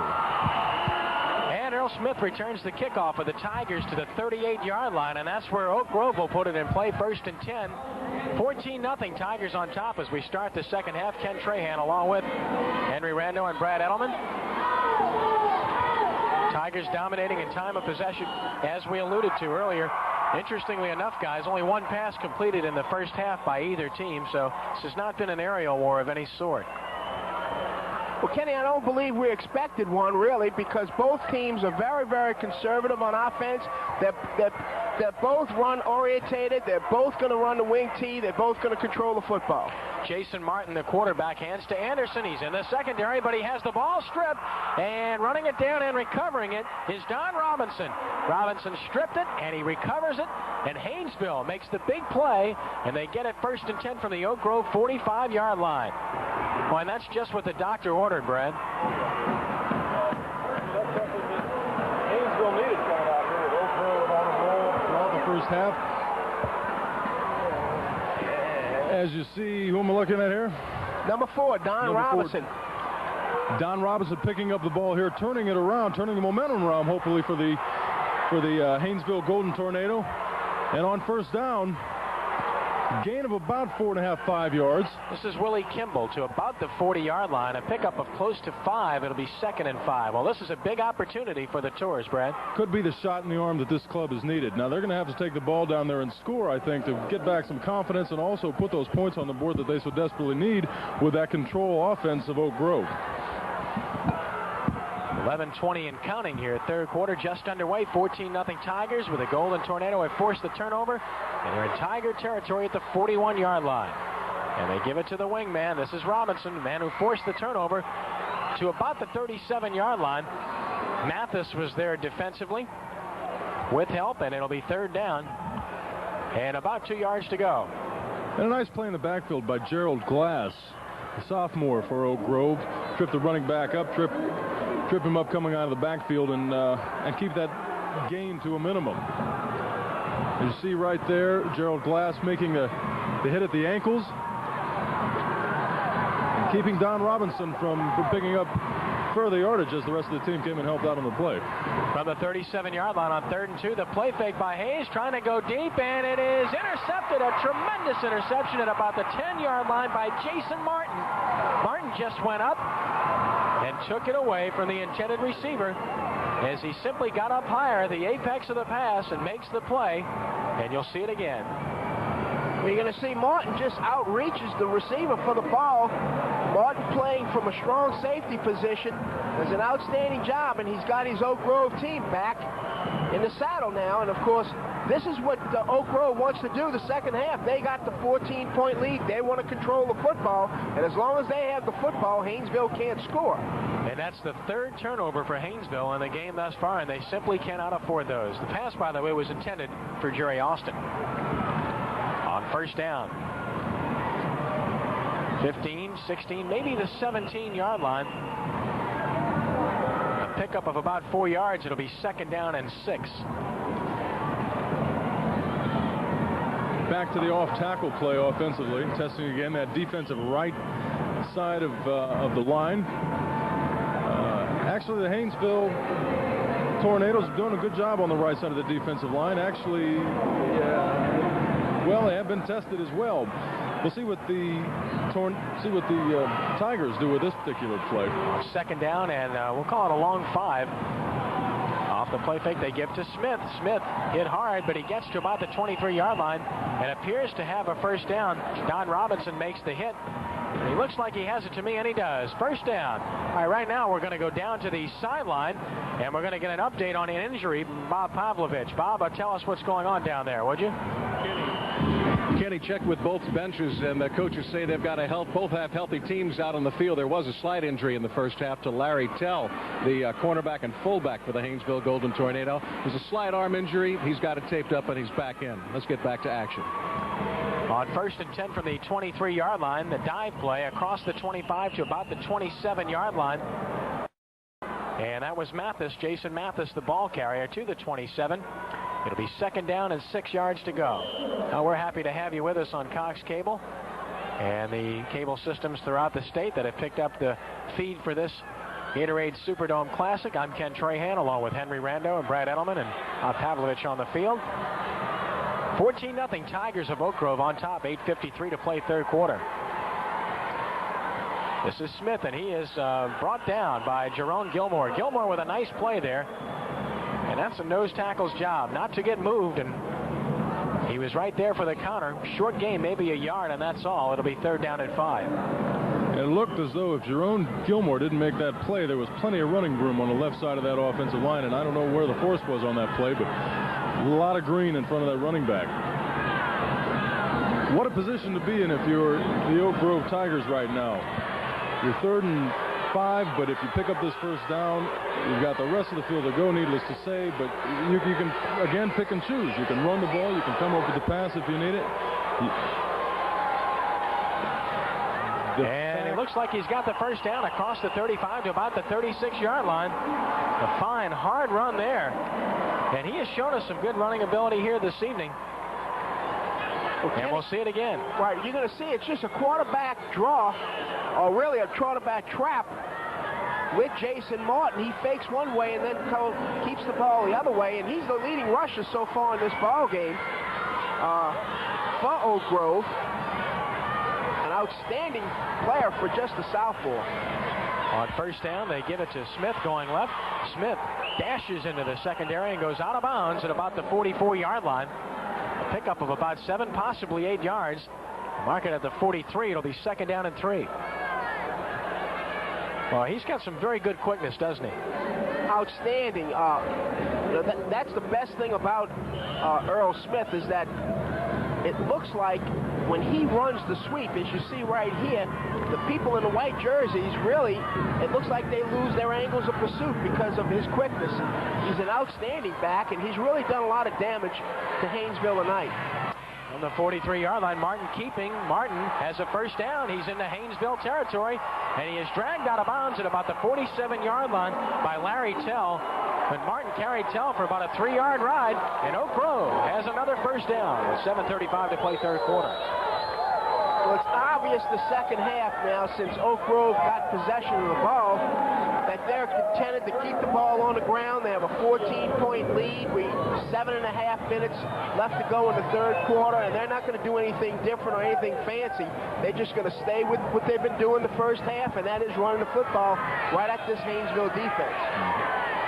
From the 42-yard line officially on 1st down and 10 yards to go. This is Kai Burrell. Burrell to the 40. Inside the 40, close to the 39-yard line. Pickup of 3 yards on the play. It'll be 2nd down and 6.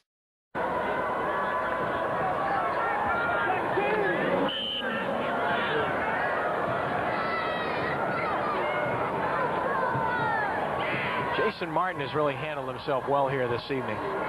Kenny, I'm really astounded at a southpaw to come in a championship game with such poise and be a predominant part of the offense. He's not a guy just handing off.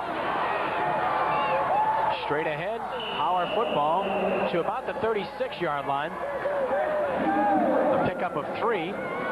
It'll be 3rd down and 3. Jason Martin with 52 yards in the 1st half on his own, adding to that total, probably well over 60 and maybe into the 70s now. But again, you didn't see the 1st half. Certainly a quarterback that's willing to move out of that backfield position, to put his head down, pick up the extra yards for this club. Not blazing speed, but a good, strong, big back. Mathis got 3 on the last quarterback draw again, and this time he looks to be about a yard short. He got it to the 33-yard line. They had to get it to about the 32. It'll be 4th down and less than a yard here, and you know they'll go for it in this situation. Well, really, they're in a position right now, Ken, where if they would punt the ball and it would go into the end zone and come out to the 20, you only talk about a differential here of about 13 yards. So it's really to Coach Dalrymple and the Tigers' advantage to go here and get this all-important first down. Fourth down, less than a yard from the 33-yard line. Fans come alive. Martin keeps Martin close. Martin appears to have it as he simply uses that leg drive and his 6'3" frame to get it inside the 32 for what appears to be first down yardage, and it is. First down, Oak Grove. 5:33 to play in the third quarter.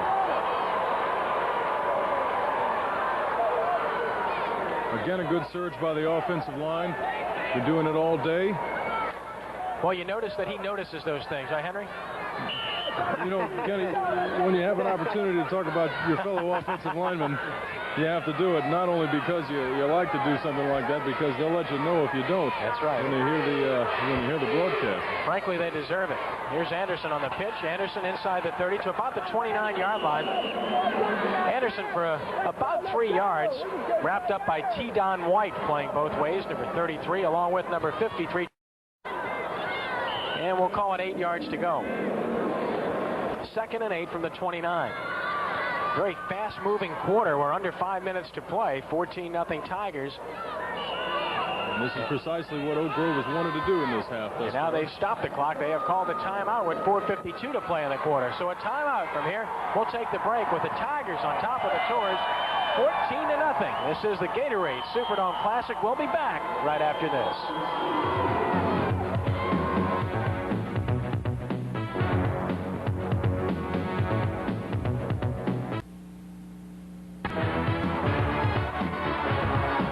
4:52 to play third quarter. 14-0 Tigers. Ken Trahan along with Henry Rando and Brad Edelman on a 2nd and 8.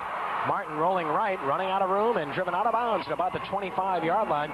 Pursuit from David Harris, number 11, along with 53 Charles Jackson.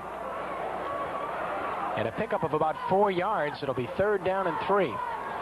The only fault I have with what Oak Grove is doing right now is that in the last 5 plays, they've run out of bounds 3 times and called a timeout on the 4th. And if you're in a possession-type game, you don't want to lose these 25 seconds. You want to take the 25 seconds off the clock and be able to go ahead and work the clock a little bit. You're talking about now 25 seconds. You're talking about take 2 more minutes off the clock. From the 25, the pitch to Burrell, trying to cut it back in, and he stopped. Picks up about a yard, and that's all. Tried to cut back, but the weak side flow was excellent defensively. Jerry Austin with help for Haynesville, and it'll be 4th down and about 2.5 yards to go for a first down, and they'll go for it in this situation. And this is really a big play for Haynesville, because they've got to come up with the play here and hopefully turn the ball back over to their offense. Their defense, Brad, has been out here an awful long time. Precisely. To go from the 24-yard line. Martin sets him down, and he pulls out from center early and has to fall on the football. And Haynesville will get the football one way or the other, and that's a break for the Golden Tornado. Absolutely, it really is. That's a big play. Now Haynesville's really got to do something with the football. They've come now. This is their second possession in the second half. Again, though, they're coming up with really poor field position. Yeah, that's been plaguing them all game long. But you know, these Tornadoes in the huddle now have to be saying to themselves that we've got to dig a little bit deeper. We have to make it happen for us. Did you see the replay here on the 4th down attempt? Again, culminating in a big break for Haynesville. They've got to be telling themselves this is the time in the game where they have to mount a comeback. Well, they've got to get Shannon Harris into the offense, and they give it to him here, and he runs into somebody, namely number 33, Jason Mathis, at the line of scrimmage. No gain. They have lost a yard. In fact, it'll be 2nd and long.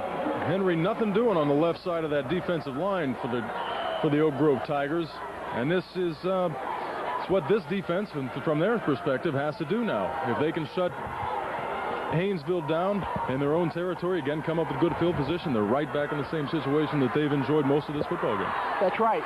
You know, again, they've got to get a couple of first downs, get a little confidence here, get something going.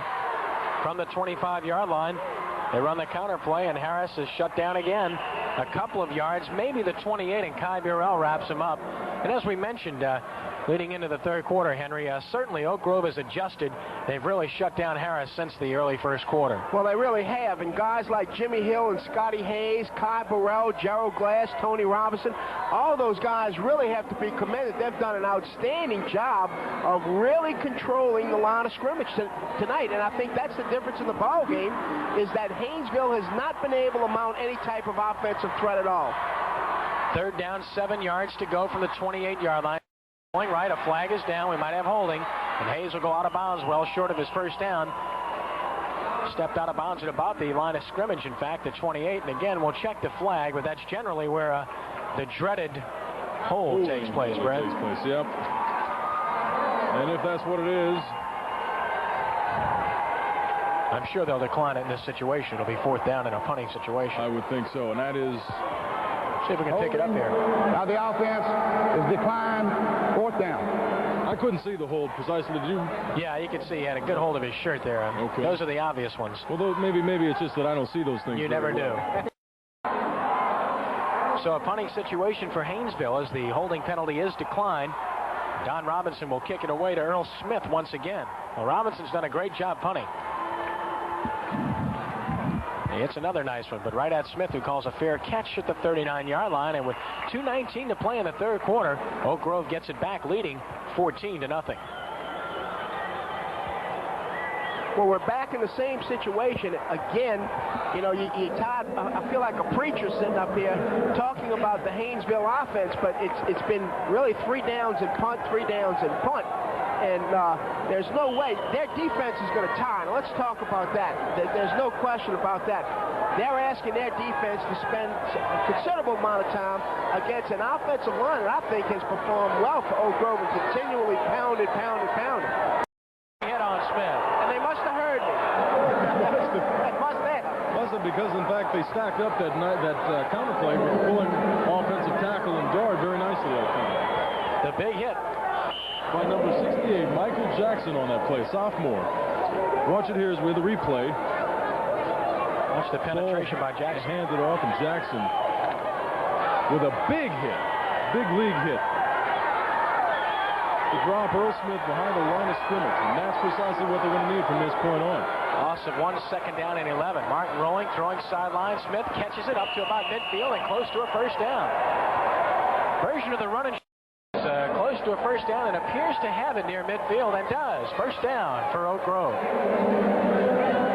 And the replay, and Earl Smith, shoestring catch. Nice grab for him. Takes the ball up the sideline. Unfortunately stumbles. May have been able to pick up a few more yards.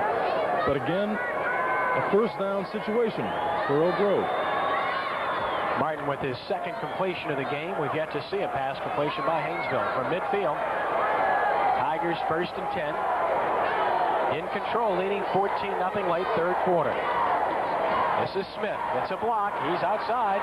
Smith, 45, another great block. Smith for a first down inside the 40 to about the 39-yard line. And he got a couple of terrific blocks there, and one of them came from number 13, Tony Robinson. And I hope we can see that again, because it was a pancake. He flattened the guy. Here we go. Here it is. You're going to see the fullback right there, just on a power sweep, and he does a nice job on the corner. Good position by Don Robinson coming over to make the tackle from his safety position. And again, Earl Smith using that good speed to pick up yards outside against what we have to believe is a tiring Haynesville golden tornado defense. From the 40-yard line in Haynesville territory, first down. Smith comes wide to the right side.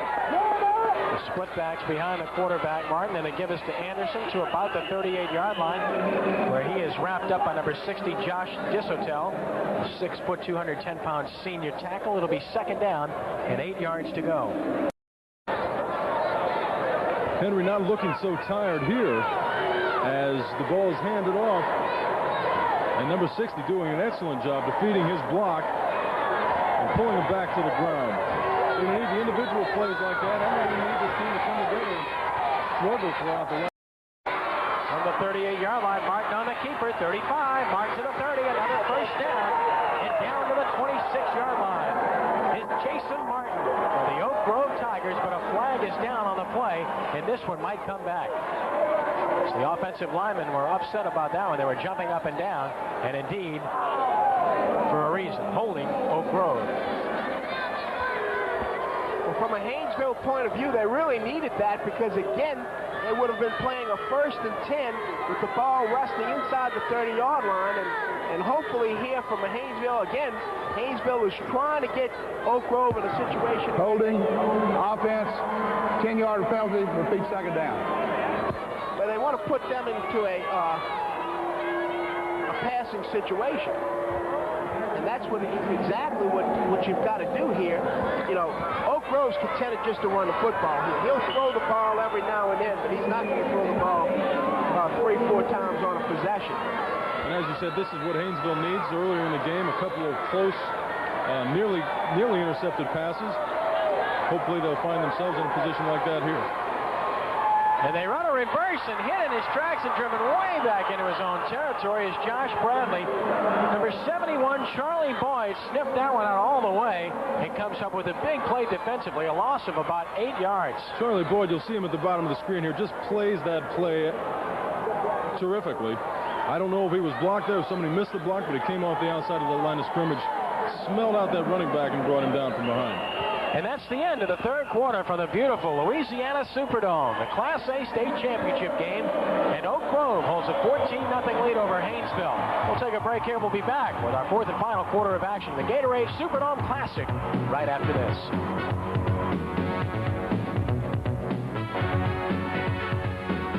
All right, on 4th down and 3 yards. The fourth quarter of the Gatorade Superdome Classic Class A Championship is brought to you by Gatorade, the official thirst quencher of the LHSAA. By Shoetown, headquarters for name brand athletic footwear. By Louisiana Power and Light, LP&L and Energy Company, partners LP&L and you. And Avondale. Avondale is investing in your city's future. Why don't you? 3rd down and 26 to go. Oak Grove from their own 44-yard line, and they run Anderson straight ahead close to midfield, and they'll kick it away and try to put Haynesville deep in their own territory. Henry, some updated numbers. Well, just the third quarter stats so far, Oak Grove has attempted 6 passes, 2 completions for 33 yards, but they've run the ball 52 times in 3 quarters for a total of 233 yards, which is just impressive. For the Haynesville Tornadoes, they're 0 for 4 on the passing game, only 17 carries for 123 yards, so that's a big difference in the ball game, and that's where we stand right now, Ken. Martin kicks it away, bounces at about the 20. Robinson gets out of the way just in time. And no, he didn't. It hit him. And Oak Grove gets the football at about the 12-yard line. What a critical mistake by Don Robinson. Well, let's see if we can see that again. You know, that again, here's the punt. It's an end-over-end punt. The ball is bouncing there, and you're going to see Robinson in his safety position. He's making really no attempt to field the ball. Begins through there, and looks like it hit him in the heel. Hit him on the heel. I was about to say it was a smart move on his part, getting as far away from that ball as possible. It looks as though it hit him just in the back of that heel. And right now, if you're a part of the defense of that Oak Grove, of that Haynesville team, you got a problem. You got a problem. Smith giving him more of a problem as he scores from 12 yards out, and the Tigers lead it 20-0. Just a terribly tough break there, Henry, to give up the ball that close to the end zone. And this strong Oak Grove team that's been taking advantage of their opportunities all day takes advantage of another one here with Earl Smith from about 17 yards out, breaking a tackle there, as you see, getting fine blocking up front, and then sprinting from the 5 into the end zone for the touchdown. Ainsworth for his 3rd extra point attempt of the game. He's been perfect so far, and this one is good again.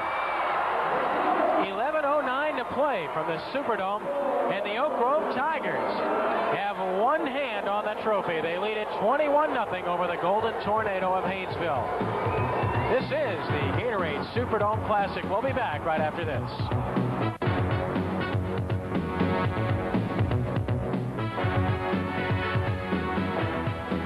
Run by Smith following the turnover, which was really a big play in the game. We'll talk about that more in just a moment as Haynesville goes on offense here in the Oak Grove 49-yard line, needing to get something done very quickly with 11:03 to play. Scotty Hayes straight ahead to Shannon Harris, 46-yard line, a pickup of about 3 yards. It'll be second down and 7 yards to go. Finally, some good field position for this Haynesville team, though. Don't have the end zone breathing down their backs. Have a little room to work in there. Let's see what they can do now on second down and about 7 yards to go. Well, I think Oak Grove's going to be content to let them run the dive all night long. From the 46, second and 7, option play. Hayes keeping, pitching. Harris is hit. Harris fights his way forward to about the 41-yard line. Took quite a hit from Dean Jackson and managed to bolt ahead before Kai Burrell and Help finally bring him down. Getting back to that turnover, it certainly looked from up here as we watched the replay on the option, and a good hit and nice effort by Harris, that the ball did clip the player's heel. Oh, it was a good call, and our cameras were right there to show us the tip. And, of course, it's a good alert job by the defense of Oak Grove to recover that football right away. On 3rd and 2 from the 41-yard line, hit in the backfield and dropped as Harris. No gain. It'll be 4th down.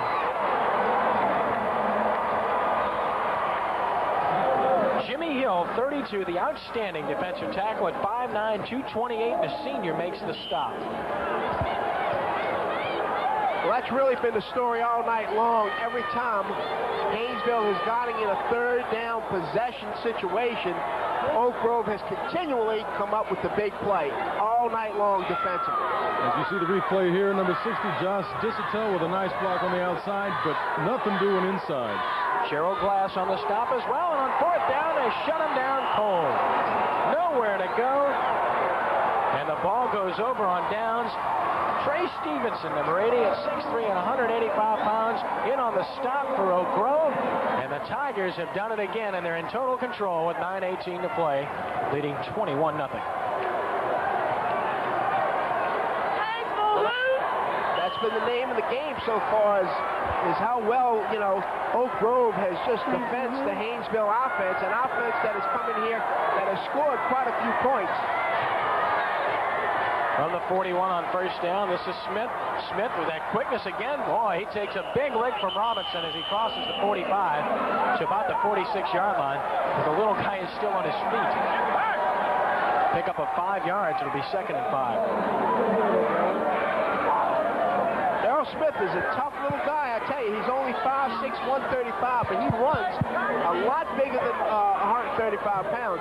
He really gets behind and plays well behind his pads. He really does. And he runs the sweep off the wing tee as well as anybody. One thing he does, and he certainly can do with his size, is hide behind his blockers very well. It's hard to find out there. 2nd and 5 from the 46-yard line. Straight ahead, this is Burrell to about midfield. Kai Burrell for 4. It'll be 3rd down and 1.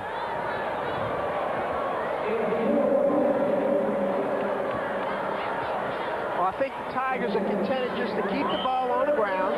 They want to just keep that clock rolling now with a 21-0 lead. They certainly feel like the clock is now becoming an ally of the Oak Grove Tigers, the District 3 champions, and if things go the way they're going right now, they're going to be the Louisiana High School Class A state champions. On 3rd down and 1 from midfield, Smith has a 1st down and more. Smith will go all the way. Earl Smith, 50 yards and a touchdown, and it's 27-0 Tigers. And the Oak Grove fans having a good time in the Superdome.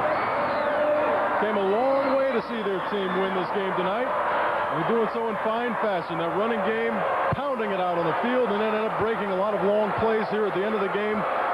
Again, a fine run.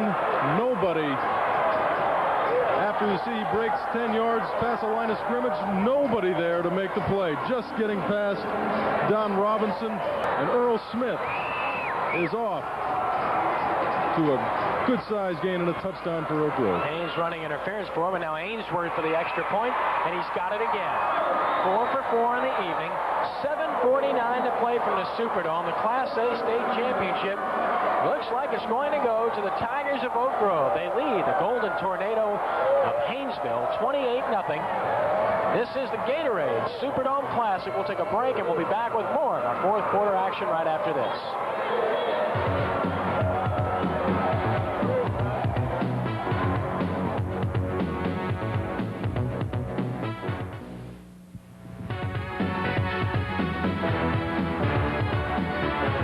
7:49 to play. Oak Grove 28, Haynesville 0. Tigers to kick it off to the Golden Tornado.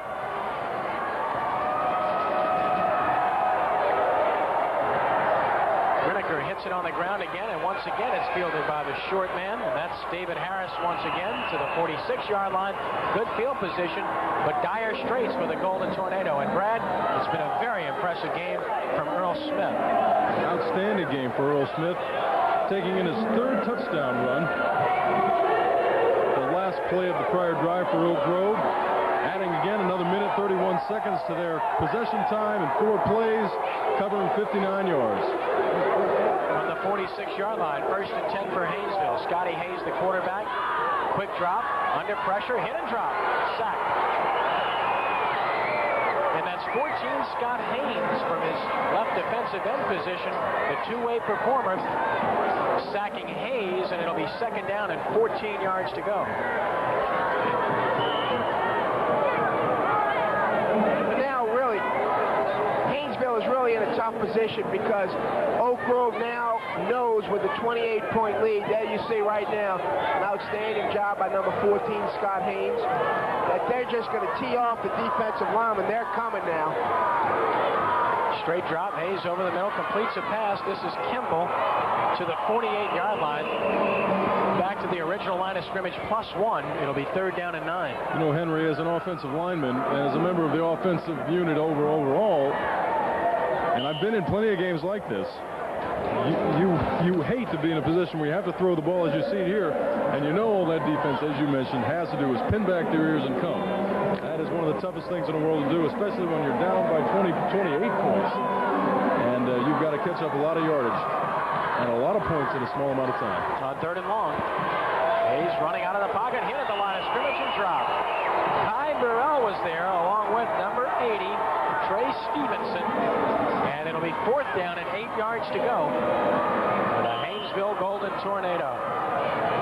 It's really a terrible position. You're going to see right here, tremendous amount of pressure put on the quarterback Haynes, and he just gets breaks containment there, tries to get a scramble, and there's just nowhere to go. Looks as though he had time to throw, step back in the pocket, but couldn't find a receiver open initially.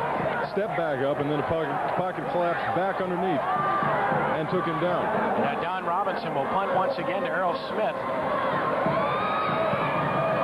It's another nice punt. Drive Smith way back to his 13-yard line. Think of the 14 where he calls for the fair catch and takes it. And with 5:41 to play, Oak Grove leading by 28 in total control, and they get the football back. Absolutely. And they've just dominated. Oak Grove has just dominated this football game on the ground. They've had 56 rushing plays so far this ball game for a total of 286 yards. And, of course, it's just a tremendous effort by guys like Jason Martin and Jason Mathis and Kai Burrell and, of course, Earl Smith. Each one of us, Smith has carried the ball 10 times tonight for 107 yards, and he has really been the workhorse for this Tiger offense. On 1st down, Jason Martin giving to Anderson. Anderson across the 15 to about the 17-yard line, picking up 3 yards. It'll be 2nd down and 7. And the clock continues to tick as T. Don White makes the stop. And again, Henry, an impressive offensive job by the young offensive line for Oak Grove, as you see here, controlling the line of scrimmage again, giving the backs some room to run. The backs making some yards on their own during this game, but an outstanding job up front overall. 2nd and 7 from the 17-yard line. They run Anderson again. Anderson for maybe a yard, and that's all. Clock will continue to run. This time, David Harris from his inside linebacking spot, just the sophomore, makes the stop. You know, when you look at both of these teams started the season with several key players missing from last year's squad. Both teams did not come in, I would say, as an experienced-laden football teams. Both Haynesville and Oak Grove lost a lot through graduation last year. 3rd down and 6 from the 18-yard line. They give to Smith running right this time, and he's hitting the backfield and dropped.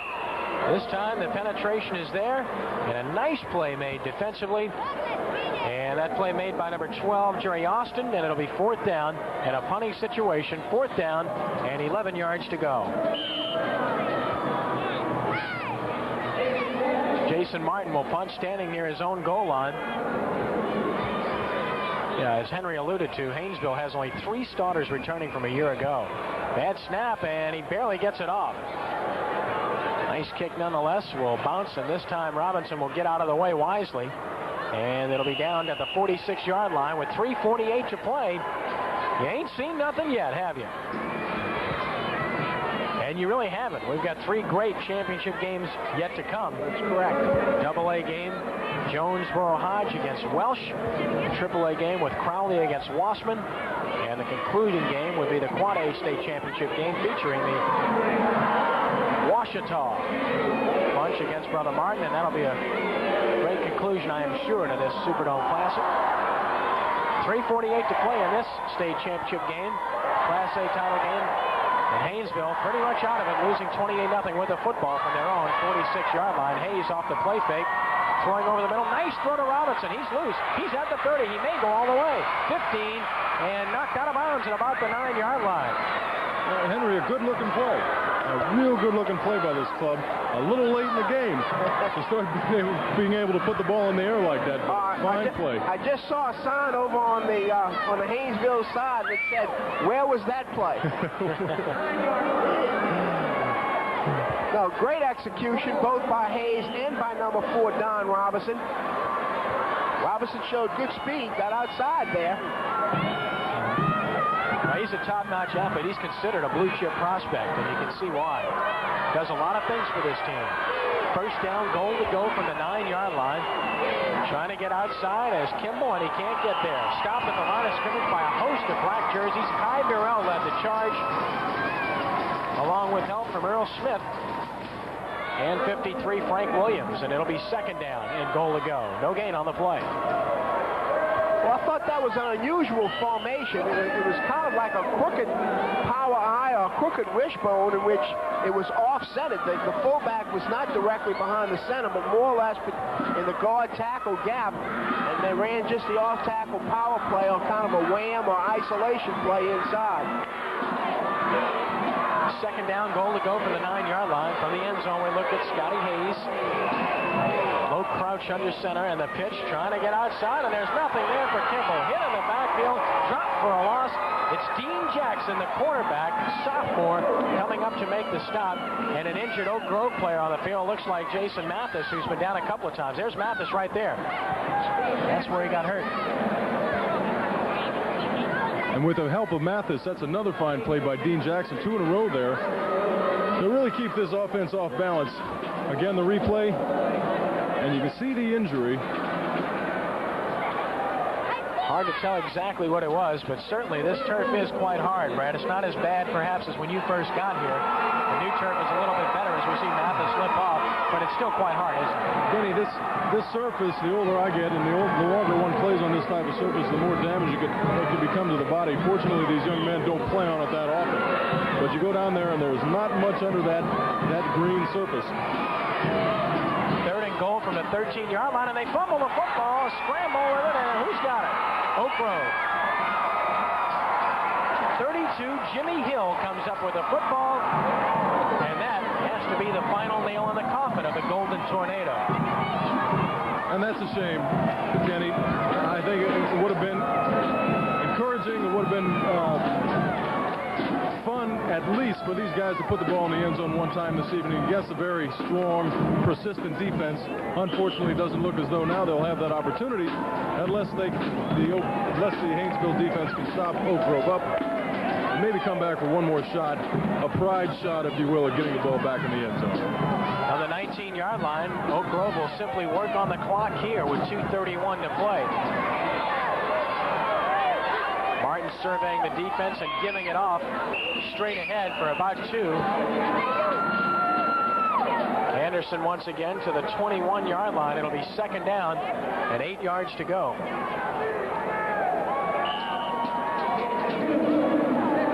Clock ticking with 2:13 and counting. Guys, I don't think we'll have a whole lot of trouble selecting a most valuable player for this game. He comes wide to the left here on second down and 8. And a look from behind the offense of Jason Martin as he gives it straight ahead and a big hole for Burrell. First down across the 30 to the 31-yard line as they pound it inside and continue to roll up the offensive rushing yardage, and Don Robinson has to make another tackle. Anytime, Kenny, you can repeatedly get to that defensive backfield when you're running the ball, you know you're doing something right.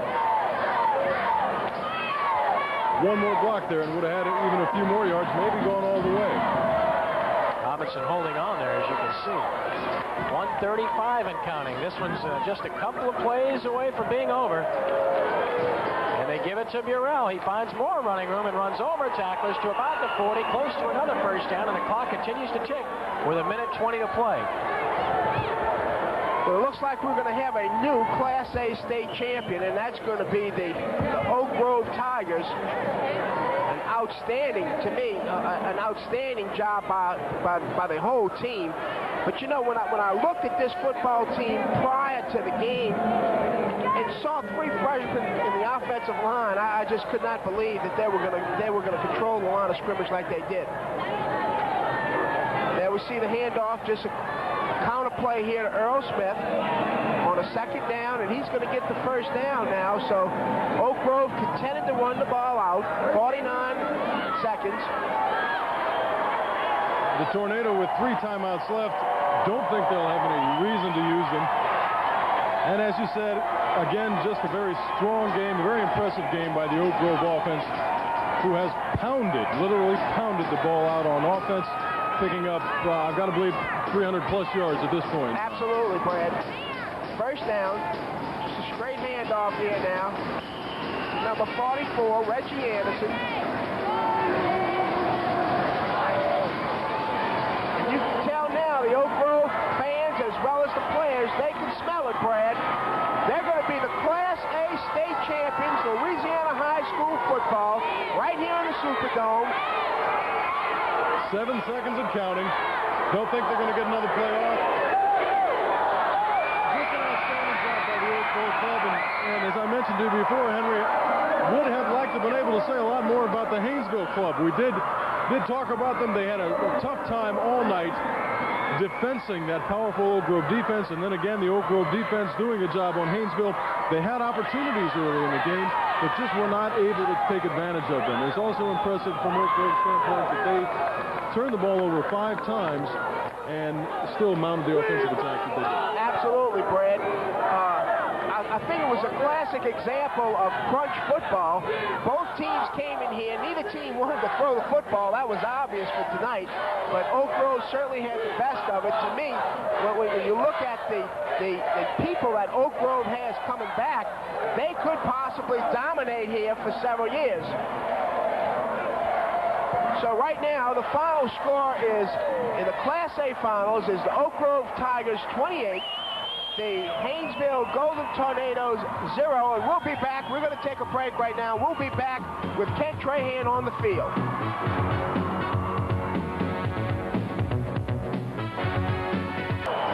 The safety.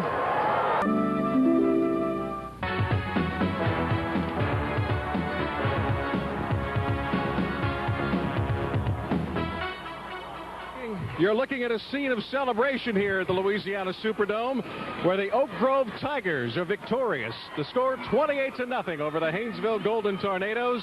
Their team coming off the field right now. The trophy presentation is about to get started in the center of the field. We'll be going out there for that presentation shortly. A fine football game by Oak Grove. They broke out early, scoring touchdowns and And a number of points. Let's give credit to number 12, Earl Smith, who scored 3 of those touchdowns. There was also an injury to one of the players, number 33, Jason Mathis. They say he's doing fine, and it was an injury that he had suffered last year that was just aggravated again on a play where he made a diving tackle. As we look out on the field right now, the coaches and players are lining up, getting ready to be presented with the large trophy that is going to be theirs. I know it's been a long year for Oak Grove. They weren't expected to come this far. They were not even in the top 10 ratings for the rankings for the Class A league. The fans are still here from Oak Grove, pounding on the sides of the stands as their players move by. All the players huddled around.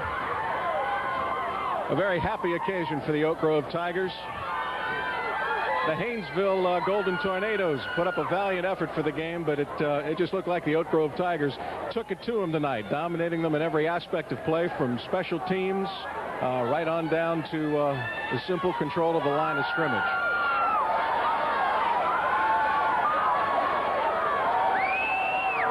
There's nothing like winning a state championship in the Superdome. Everybody starts dancing and having a good time. They're getting ready to bring out the coach of the Oak Grove Tigers, Coach Vic Dalrymple. It has to be a great evening for him and for his team.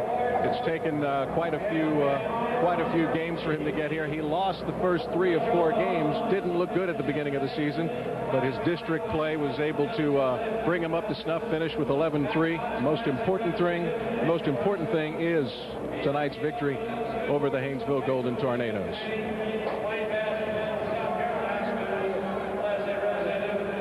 Joining me right now is Kenny Trahan. And Kenny, fine game by Oak Grove tonight. Well, they were in total control. You know, early in the first quarter, Haynesville was able to establish Shannon Harris. He gained about 90 yards in the first quarter and a half, but then he gained only about 20 yards the rest of the game, as it was a great defensive effort by Oak Grove. And on the other side of the football, the Oak Grove offensive line really took control in the second quarter and never let up. And Earl Smith, undoubtedly, with 3 touchdowns, is one of the strong contenders for player of the game. I don't think there's any question he would be the player of the game. A terrific athlete at only 5'6", 135 pounds. You know, he's very quick. We knew that coming in. But perhaps I was most impressed with the play in the first half, where he simply ran over the defender despite his size. He's quite quick. Right now, as we see, they're presenting the runner-up trophy to the Haynesville Golden Tornadoes. A good effort tonight, a very good effort. And right now, they're getting Coach Vic Dalrymple ready to head out onto the field to accept the trophy for the Oak Grove Tigers. Well, you can hear the reaction in the background. These folks have come a long way to enjoy this. They braved some very tough weather in getting here, I might add, as well. And this is something to be savored. You know, Oak Grove made it here in 1986. They were soundly beaten in the championship game. This was redemption for them. Haynesville, well, they've been here 5 times in the 80s. They've now won twice and lost 3 games. But certainly a good performance and a great year for Alton Red Franklin's team as well. Okay, we'll be back with more post-game comments here from the Louisiana Superdome, where the Oak Grove Tigers have done it to the Haynesville Golden Tornadoes 28-0. We'll be right back. Stay with us.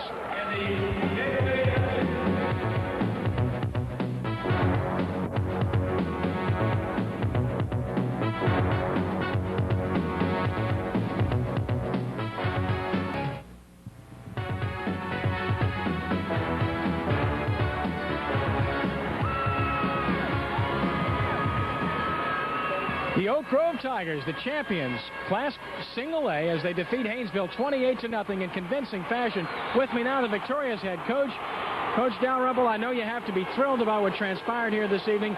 Your kids took total control after about the 10-minute mark of the first quarter. You dominated both sides of the line of scrimmage and never let up. I can't say enough about the kids. They were so tight at the beginning, it made me nervous a little bit, because during the warm-up period, we couldn't even hardly walk. We were so banjo tight. But they loosened up after a while and played the game like they should have played it. Dick, I know you had to be concerned early when Haynesville was able to establish their fine back Shannon Harris in the first 5 or 6 minutes of the game, but you really made some adjustments and shut him down. we knew he was going to be a problem going in, and we had two little things we were going to try to do. And the first one didn't work real good, and the second one was a little soft, so we kind of mixed them up and ended up getting the job done. Well, you got a fine sophomore quarterback who plays defense and made a great play defensively as well. And Jason Martin, he was named the MVP. I know you're very proud of that young man's poise under these circumstances. I'm going to tell you, the guy is exciting as the devil to watch when he gets ready to run the football. He's got long limbs and he looks like he can't move fast, but when you put the ball under his arm, he can get it done. Speaking of performances, Earl Smith, he was nothing short of sensational here this evening. Can't say enough about Earl. First time out, never played before, set the woods on fire. I'll probably remember that guy for a while. Coach, you guys were here in '86. That was a forgetful trip. This one is one I'm sure you'll remember for a long, long time. We like this one a little better. I think this will make us, even the guys back in '86, I think they'll even feel better about this. Well, Coach, we're looking at Earl Smith and the game-clinching 50-yard touchdown run right here, and I know that had to give you a great feeling of adulation at this point when you know no one was going to catch him. I'm not going to lie, I got a pretty good burst out of it, but at the same time I was gritting my teeth. These kind of deals make you pay attention right up to the end, but that did give us a little slack where we could breathe finally. Yeah, it came at a good time for you. Coach, state champions, Class A, congratulations on a terrific effort. Keep up the good work and enjoy the rest of your stay in New Orleans. Thank you very much. Coach Vic Dalrymple. And joining me right now is the player that was named as the MVP here this evening, the sophomore quarterback and defensive back, Jason Martin. And Jason, first of all, congratulations. Thank you. It was a great win. As a sophomore, it was a great win. I wanted to contribute as much as I could to the team this year. And that's what I went out and did today, to do what I had to do. I knew I was going to have to do a lot, but I knew everybody else had to be part of the whole team, going to have to do a part of it. And we came together and did what we had to do. You came out early. You missed on a couple of passes early. Was there a bit of nervousness there?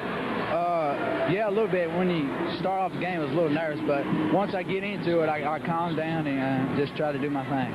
You had a lot of help. We talked about Smith and his great performance, but realistically, the job was done up front. Your offensive line and your defensive line did a fantastic job. Yes, offensive line and our defensive line hadn't got very much credit this year, and I wanted to credit them with a great performance today. They pulled us through all year.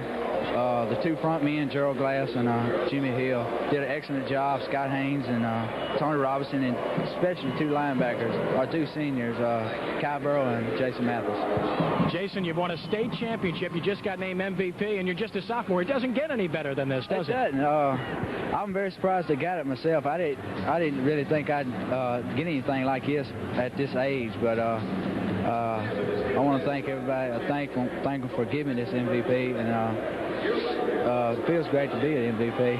I never thought it was. We're going to let you go enjoy it now. Jason, congratulations once again on a super effort, and best of luck throughout the rest of your high school career. Thank you. Jason Martin, our MVP here this evening for the victorious Oak Grove Tigers, who win it 28-0.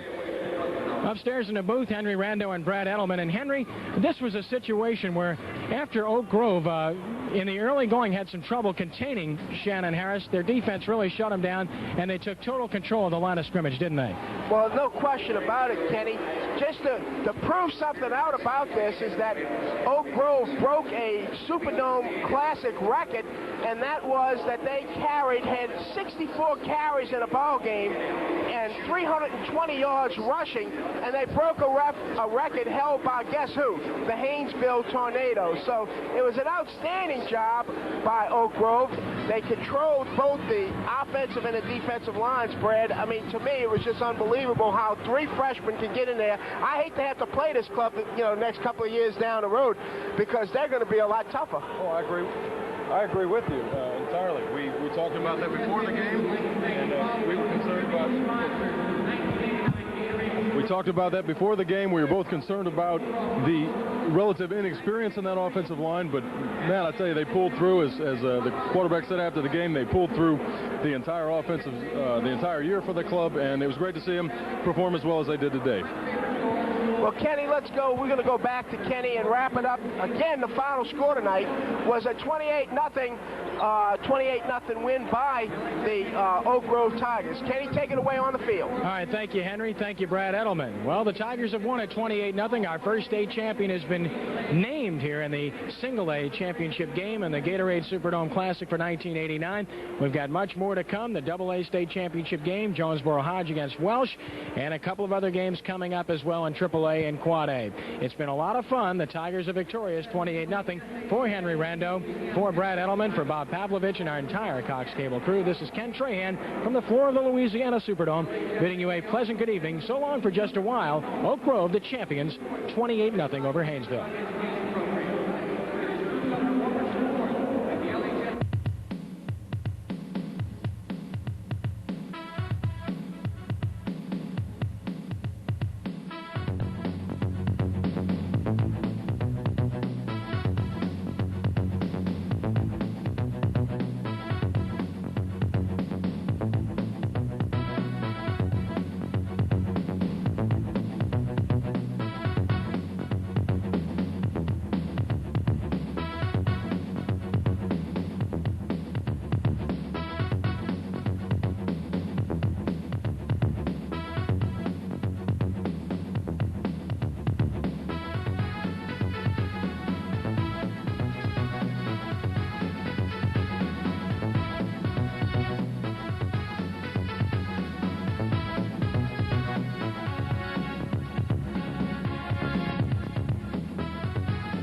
Ruffin Building Specialties and the Memphis Lincoln Mercury dealers.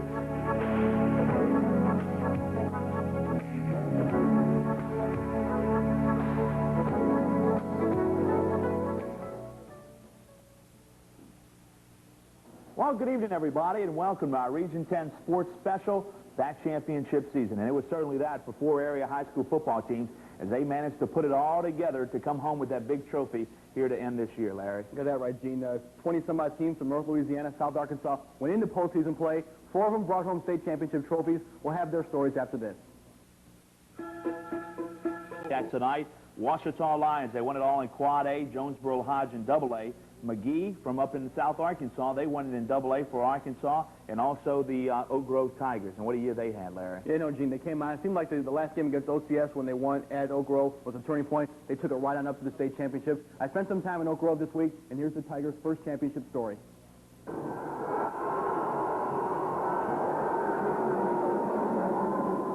Oak Grove had seen the scenery twice before, but in the end, the cheers weren't for them. This year, standing on the threshold of championship game number 3, the Tigers ran through practice as they had 100 times before.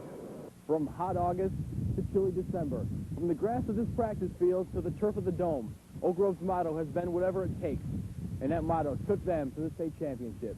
That's what we come down here to do. We want to win this thing. It was the seniors' last time to win, and we wanted to do it all for them. And that's what we come down here to accomplish, to win the state title. We came back together. Coach said in the Boston game, when we lost the last game, he said 12-3 would look good for the rest of the team. And so this is how it happened, 12-3. I got to get the trophy. Get him the trophy. Get him mobbing the trophy.